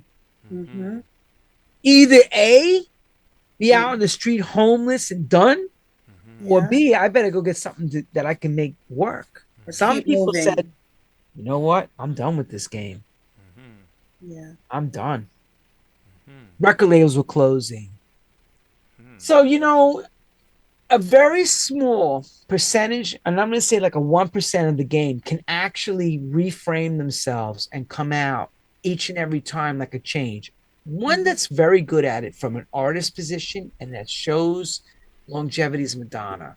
She's always reinventing herself. And I started to look at her and say, if she can do it, and even up to now, she's 67.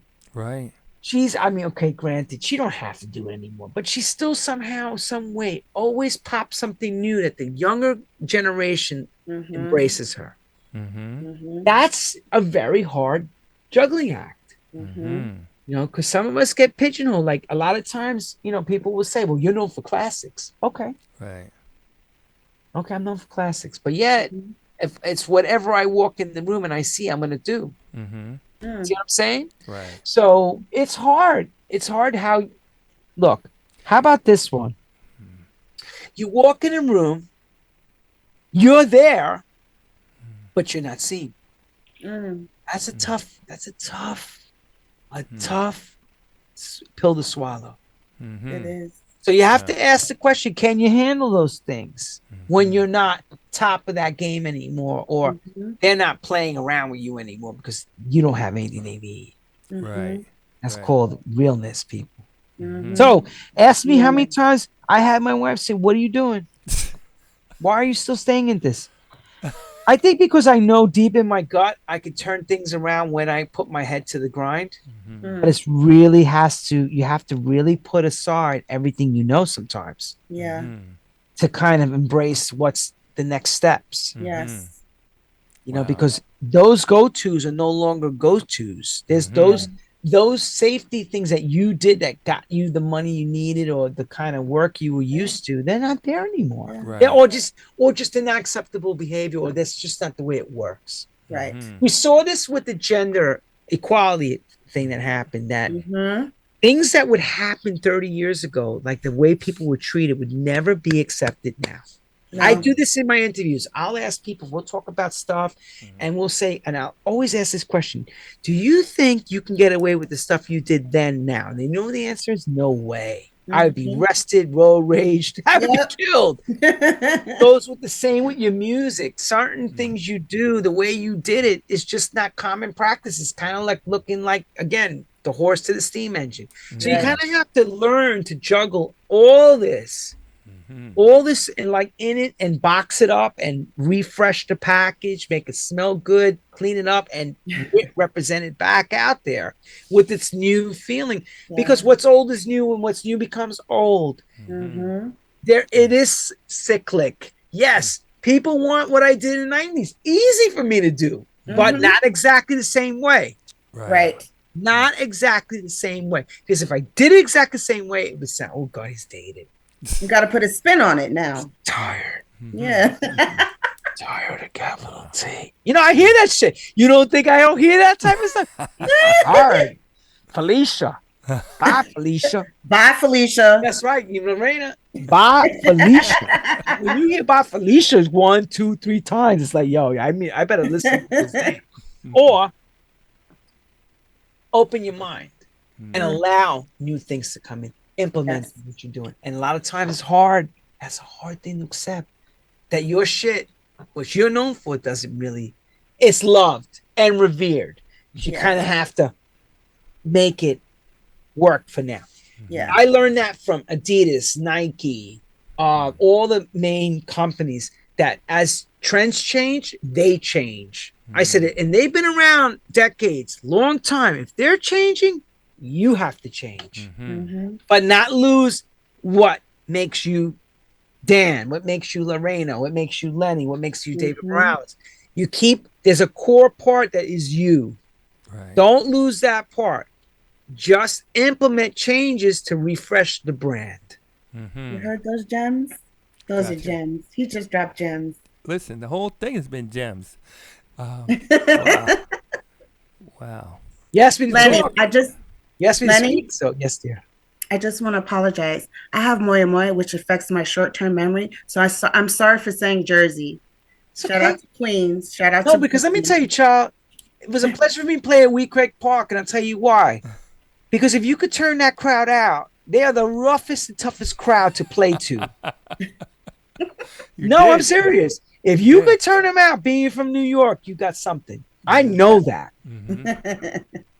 It's not easy. I went there like acting like it was my first day on the job. I made sure I was well prepared, knowing what I was going to play for. And that's part of it. You know, preparation age, people. Preparation age. Because Jersey doesn't play, Nate. Jersey doesn't play. Jersey does not play. They'll sit down. Yep. I've seen it. It's terrible. We will sit down. I've seen it to some of the greatest DJs. I've been like, oh no. Oh, it did not go there. Oh, yes, it did. Yes, honey. Oh, yes, it did. It did, and it went there badly. Yeah. So I took it as a compliment. It's okay. New York, New Jersey, Connecticut. You're from the tri-state. We're cousins. We're from the tri-state. We do what we do. We're a little bit different, but we're still kind of in the same shape. A lot of the Jersey cats used to come dance at Shelter. I was friends with all those guys. I'm one of them. Wow. Yep. So. Yo, shout out to T. Solomon, Tony Moss. I did that record. I Got You with them in 91. Hey. I got you, babe. Tony Moss reached out to you. Yo, man, I'm still making records. I was like, he's like, I'm glad you're doing your thing. I was like, you know what I'm saying? So I worked in Jersey. I worked in Newark. I was around everybody. Somehow, some way. I found myself there. In the mix at 6. You know, I was there. Yes. I wanted, like I said, if you want it that bad, you'll do whatever. Yep.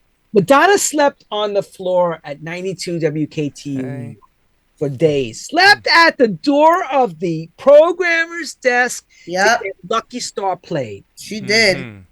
And she got it played. And where are we now? On her album. Where are we now? $650 million later? Absolutely.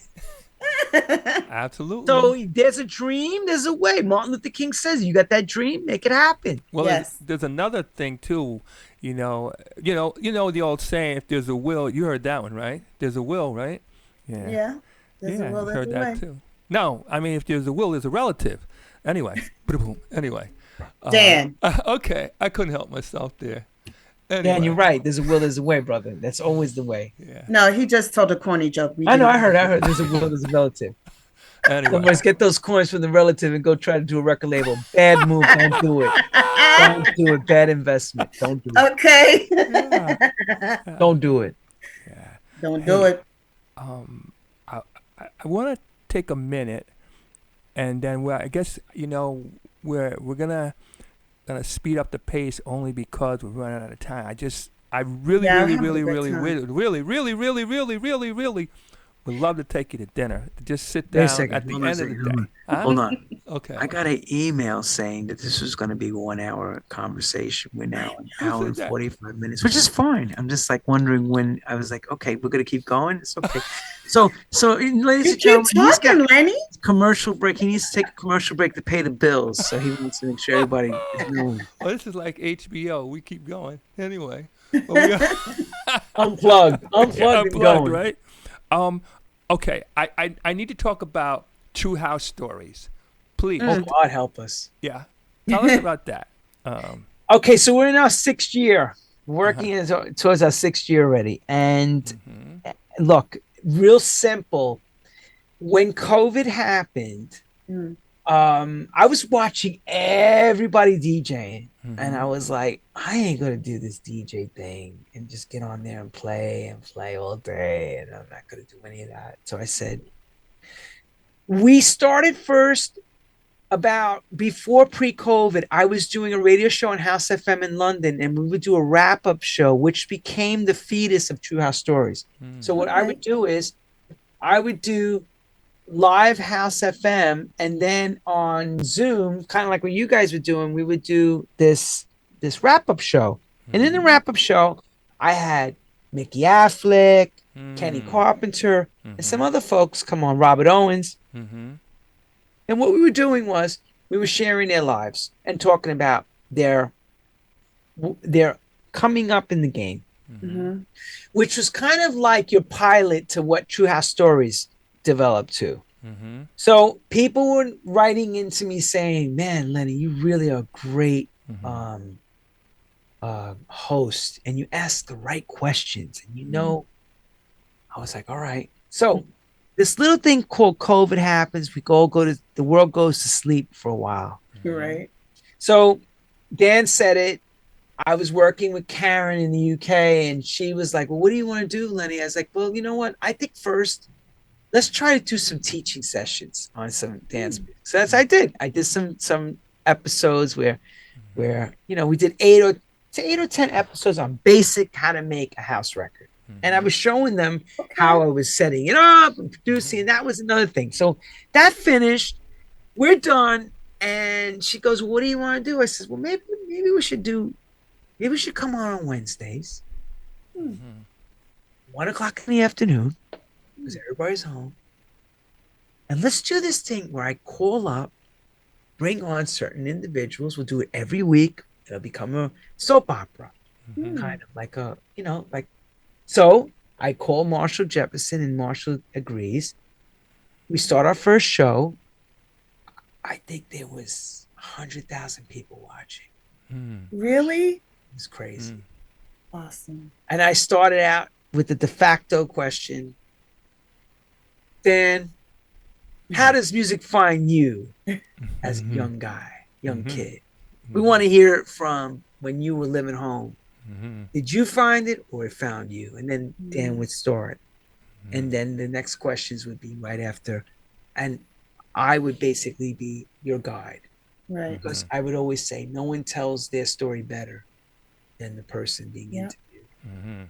And Marshall's show was great. Then it was, I called Michael Gray. And then I was calling the who's who, Carl Cox, Paul Oakenfold, this guy, that guy, Morales, Vega, Kathy Sledge, Kool and the Gang. I mean, we had great people. Over 150 shows, 6 years into the box. And, you know, it's a great work that I say I'm involved in. And not because it's great because it's me, it's because of all the people thankfully have shared insight. We would get first time things. First time I've ever spoken about something that happened. First time, I mean, things were revealed on that show. Never forget. Nice. So I got coined the Oprah of dance music. Yeah. I was like, all right, you know what? Because I really wasn't making records. I would make a record here and there, and it just kept going. It just kept going. And then I did a series of parties this past year that went down really well. I had Kenny at the first one, then Merlin played the one in Coney Island, and then I did one in Berlin, did one in London with Victor Simonelli and others. And it was just so well revered, and people came and thanked me for giving them hope during a time when things were not so great. You know, they got to hear their heroes speak about what their lives were like. It was for me, it was amazing. I looked forward to it. I also gave me a reason every week to put on, to get ready, get dressed, and really put it together. You know, I had a reason every week. It was like I was going to a job. It was wonderful. Wow. Nice. How about this? I want to, I don't know if you can combine these or whatever, but you know, you do a thing called Karmic Power Records. Talk to us about it, but I also want you to say to me, like on your interviews, because we've done a lot of interviews here, what was the biggest reveal to you in your time of doing? Two things happened. Nicky Siano tells us about being raped from the Boy Scouts when he was a kid. He never spoke about that. That was like, I think I almost didn't know what I was like. You want to talk about the moment where that, had to pick up your jaw? I kept my composure because I felt really bad emotionally for him, but I kept it together. And Kathy Sledge telling me the story of how she was crapped on from her sisters. She never shared that anywhere. And she says, I feel so comfortable. I want to tell everybody. I was like, tell us on the 100th show. Yes. And Morales telling us, he goes, I ain't going to talk about it, about when he was in prison that time in Japan. And then he starts talking. Yeah. I let him pause because I asked him the question. Then nobody else would dare to ask him. And he breathed. I'll never forget this. He breathed. And because we're personal friends, he says, I'm going to answer this. I said, you know, I thought he was going to hang up on me. And he wound up giving us what it was like to be imprisoned for a month or 6 weeks in a Japanese jail. He explains it, and it was very heart touching. Those are some huge things to hear. Never read it anywhere. It was the first time you heard people talk about it. It was crazy. I remember. Whenever you hear someone speak their truth, it affects you. I remember. Okay, I'm gonna. Karmic Power, real simple. 2012. I had sat down with my German, my brother, who's Manuel Genzel. We worked together with Cause and Effect with Michael Suter. He wound up leaving. I wound up leaving him as my management. And then we decided, let's start something. We started the record label. And that was a journey. We understood the game, but we didn't really understand the digital game. But when we got on board, did we get a crash course? 13 years later, we're still going strong. And I just got a big record recently. Okay. If you Tell want us the me. name, if you want me. Number one on Traxsource is a nice year end, and I'm not talking number one just on the Soulful. That was number one on Soulful, but number one for Traxsource on the top 100. For me, Nice. not releasing a record for 18 months, that was pretty good to have a nice little comeback where I was like shocked. That took me out of Yes. nowhere. I was like, wow, okay, I Yeah. can still. Basically, what I said was, wow, I can still do this. Okay, all right now. So got it. Jasmine, love it. Because sometimes you need to be slapped or you need to be shown that, because there was a couple of these we put out. I wasn't getting no love, nothing like that. It's okay. I don't take it personal. But then it was like we put nothing behind this. We just released it. And all of a sudden I watched it. And he called me, man. He says, yo, this thing's taking off. I'm like, really? He says, look, then it was top 10. Then it was 5, 4, 3, 4, 5 for a few weeks. And then it went number 1 after Thanksgiving. I went, wow, look at this. And it's one of the biggest records I see being played around the world in house. From Dave Lee to everybody. I get films from everywhere. People playing the record. Goes to show you a good record can cross all paths. Right. Even like Merlin Bob, who's playing Afro House, calls me, yo, I need that joint, bro. What's the record? If You Want Me. Okay. Yeah, Jasmine Love It is on the vocals. And that's Karmic Power. Karmic Power is something that what goes around comes around. What you put out there, what you get back. That's what that's the logo true. like this. The logo's like an infinite, Yeah. and that's what the record label's all about. All right. Well, Nice. we're gonna close it out. It's a 2-part question. I'm actually gonna make it 4 parts. Watch me do this. Here we go. Okay. What's on the horizon that we should be looking for? What's the biggest lesson you've learned over a lesson or 2 you've learned? Do you have any final thoughts, and how can people follow you, support you, and stay connected with you? Mm-hmm. We want to stay connected. And by the way, who sent you that text for 1 hour? But that's okay. It's another email. We'll talk about that later. So stay connected to me is simple. www.lennyfontana.com. Montana. Okay. Fontana, like Tony Montana. It's Right. Lenny Fontana. Right. Take the M off and put it as Frank LennyFontana.com. So that's starters. Right. Got it. The second part to the question is, biggest mistake was I gave up on myself. Really? I didn't want to do it no more. No. Reasons I can't really say why. There's some things that happen in the business I'm dealing with right now, legally. But I got really disgusted with the whole game. So what happens is, I put it to you like this: when your sales, or should I say, the win from your sales, are taken from under you. I have a steel drawer, but this one was rough. I just went, oh man. And I just, like I said, 18 months I didn't put a record out. There's a reason why. I just didn't want to do it anymore. So I had to kind of work through it, pace myself, and then all of a sudden, I lost my distribution deal with Believe, which is ending in January, and I got a brand new one with Paradise. We moved Karmic Power, right? Which was good. It's good. Sometimes I always say change doctors is good. Sometimes they find different things out, or they help you see things differently. I always change. They've been with me for a long time. We've good 7, 8 years. They went a different direction. They were going more the pop market, so they were letting go a lot of these small labels, because on a Taylor Swift level, and we're nothing. We're like dust, not even. They're looking at the commercial stuff where their money is, and I get it. They're doing $350 million a year in business with their distribution. So it was like they pushed me to TuneCore. I said no to TuneCore because it doesn't make sense. We have too many releases. I have over 700 titles. So it was a whole thing as, oh my God, now I got to find a new home. So Manuel and I had a big meeting about this, and we said, if we make a change and I get new distribution, which we have to do because I can't take all these records and just put them into nowhere, will I start to really put the pedal to the metal and start working again? I said, yes, I'll do it. I will do that. You take on the stuff for the record label, the administration. I will start doing what I do. Make music, go back out and start pounding the pavement. And that's what I did.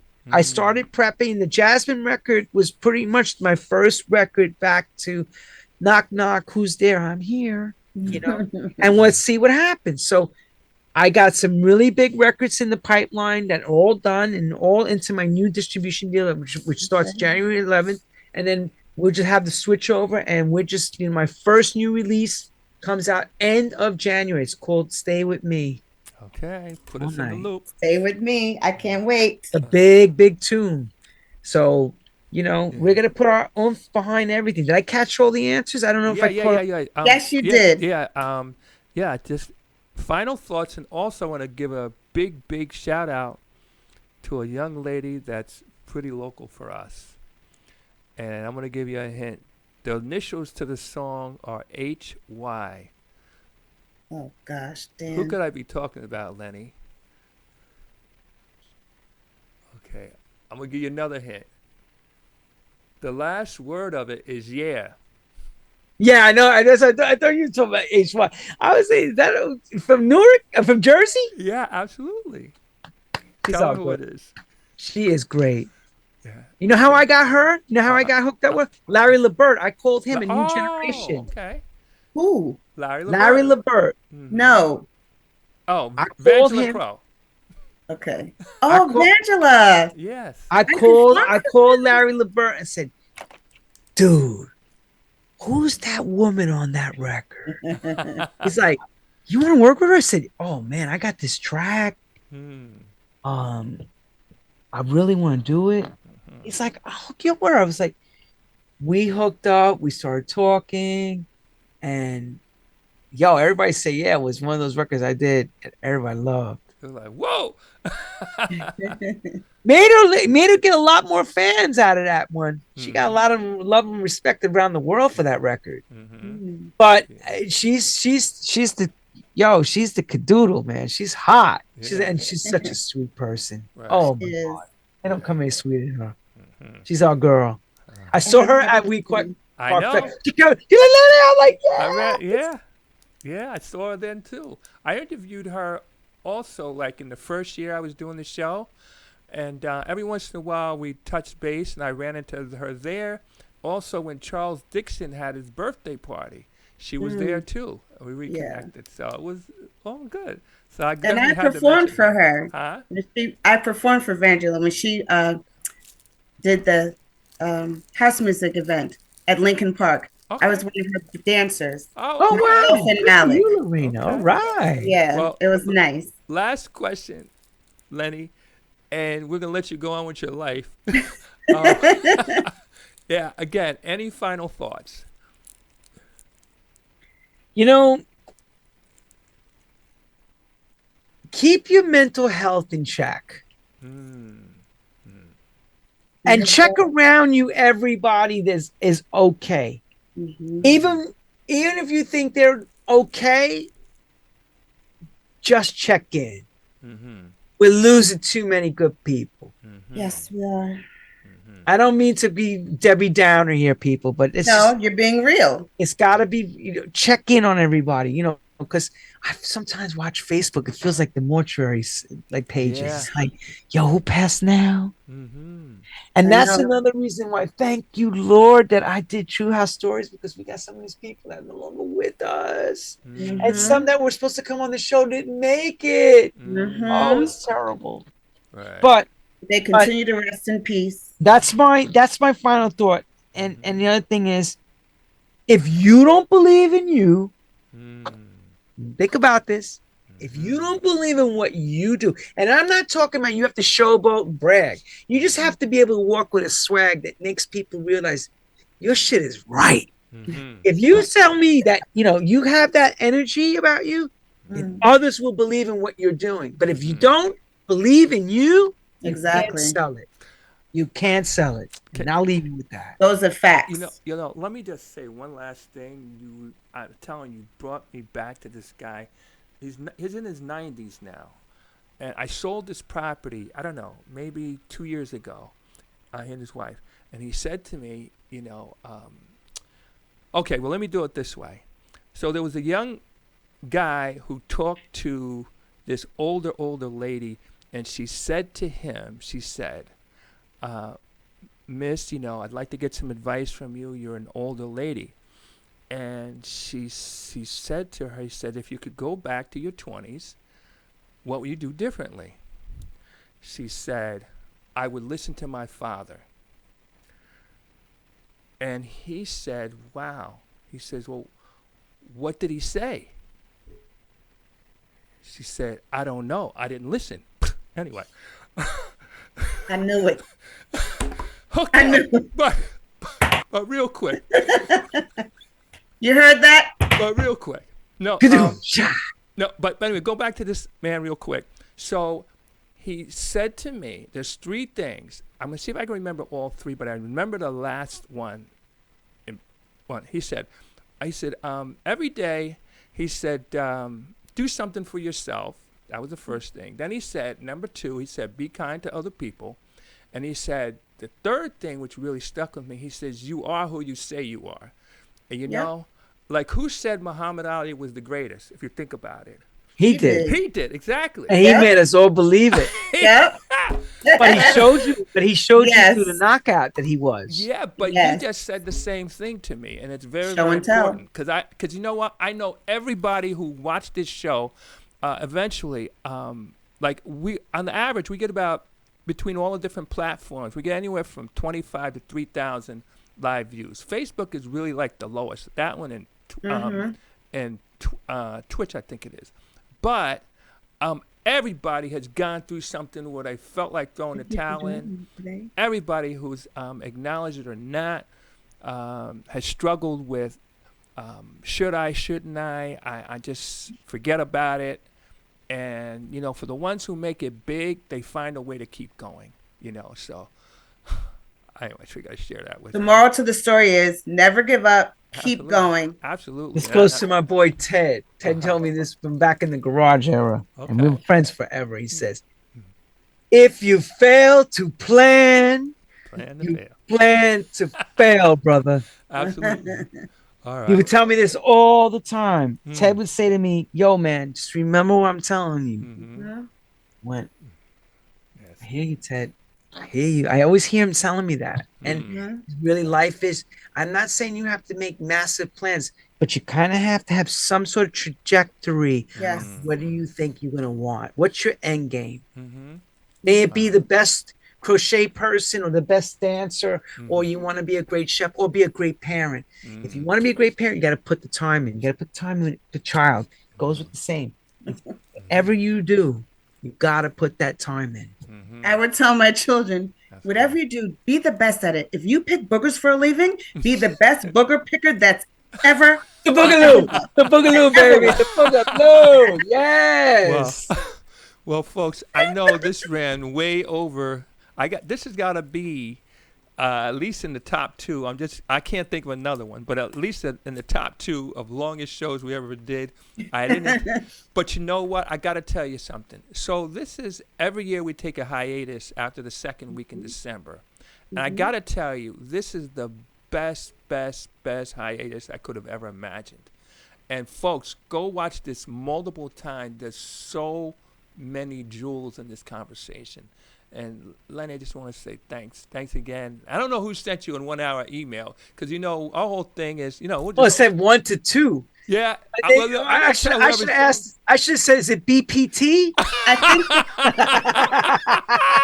We all know what that means. No, I don't. Or is it real time? Like BPT was music industry time for everybody. Okay. He said 1 o'clock. People roll in 3, 4 o'clock. Yeah, right. Okay, I get it. That's just well, you know, the upside of this again is, I mean, I don't know a stronger way I could have ended this season here. And we're going to go into our next year. We'll be into our 10th season. I don't know how strong I could have ended this stronger. So, hey, Lenny. Hey, thank you. Thank you, Lenny. You get the nail clap, Lenny. Thank you, Dan. You guys, you know, I always say, without all of you, there's no me. Hey, absolutely. So circle on back and check out Dan, because he's going to give you what you need. It's been a pleasure, Lenny. Wait a minute. You should go back to rapping. I do radio. Don't forget. I do radio. It's 107.5, the world's best looking sound, baby. Okay. Hey, ladies and gentlemen, thank you so much. That was my again, dream, brother. everybody. I wanted to be on the radio. That's that what right? I wanted to do. I wanted to be a radio announcer, and that dream turned into something complete. And it's funny. That's the last I leave with all of you. That's okay. Just remember, people, those dreams we dreamt about when we were 9 or 10 years old, you forget about them, but sometimes they come later. And then you sit down and do the 2020 in retro, you go, oh my God, I actually did want that. But it didn't come the way exactly you wanted it. Right. It manifest. So don't stop dreaming. Absolutely. Thank you You so can make much. it happen. You can make it happen. All right, ladies and gentlemen. Merry Christmas, Happy New Year, Happy Kwanzaa, Happy Hanukkah. Happy Thank you. Kwanzaa. Namaste. Happy Kwanzaa, everybody. All right, ladies and gentlemen, thank you so much for coming out and hanging us. My name is DJ Dan. I'm coming to you live from the 8th floor. I am the unusual suspect, and I'm sorry, young lady. What's your name? Just call me LaReina. LaReina. Get ready. Get ready. Get ready. Thanks again, Lenny. Okay. Take care, everyone. Okay, you too. All right. Bye, Bye-bye. Okay. Wow, that was incredible. It was. Okay. I can tell you guys are friends. Take care, everybody. I'll see you soon. Okay, have a great holiday. Okay, you too now. Too, Lenny. All right. Bye-bye. Thanks Thank again. you. All right. Bye-bye. Well, thank you for joining. That's the show. I hope you enjoyed it. He dropped lots of gems. Lots of gems. All righty. Dan, great show. I thought so too. So, Jack, Okay, guys. we're gonna Thank you. shut it down. All righty. Okay. I think we are out. Okay. Shazam's on today? No. We ran through our Shazam time. This was too good. It was. This was too good. I can tell you guys are friends. This was too good. You know, it's funny how he talked about a wrap up. We're doing an unintentional wrap up.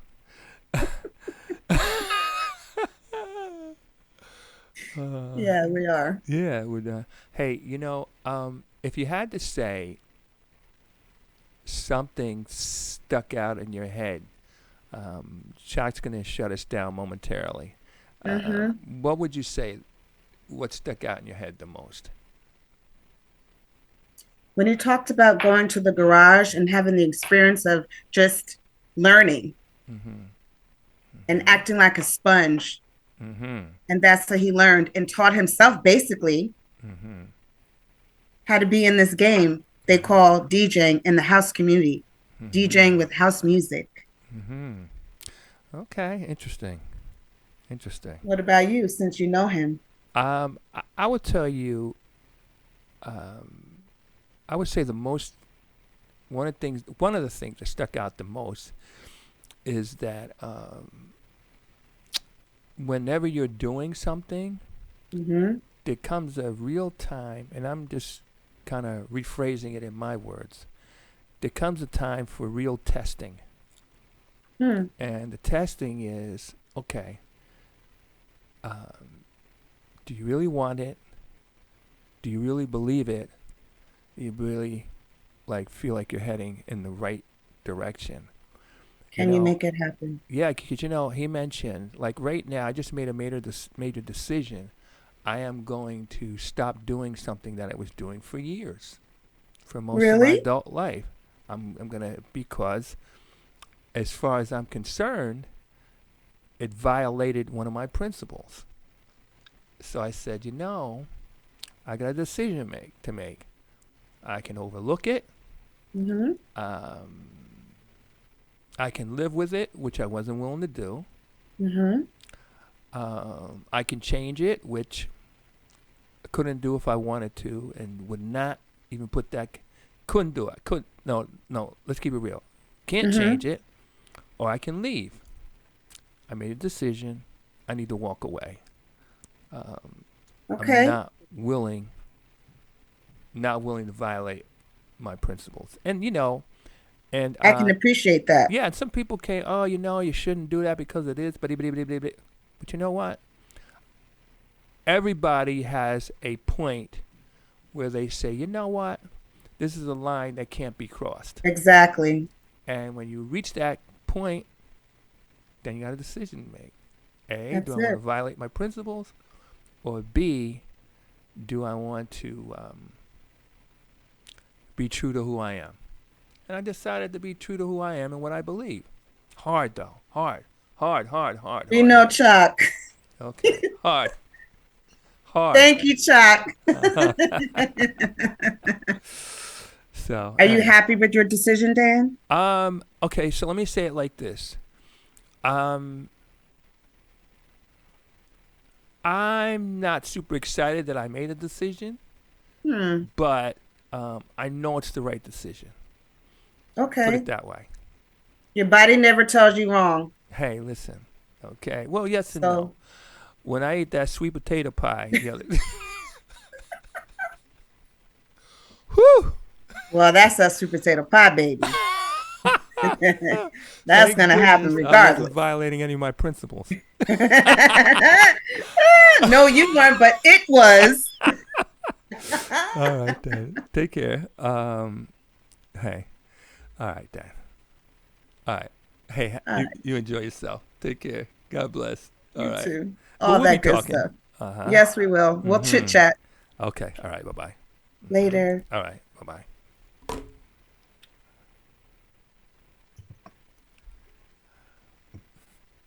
And I can't leave. It won't let me leave.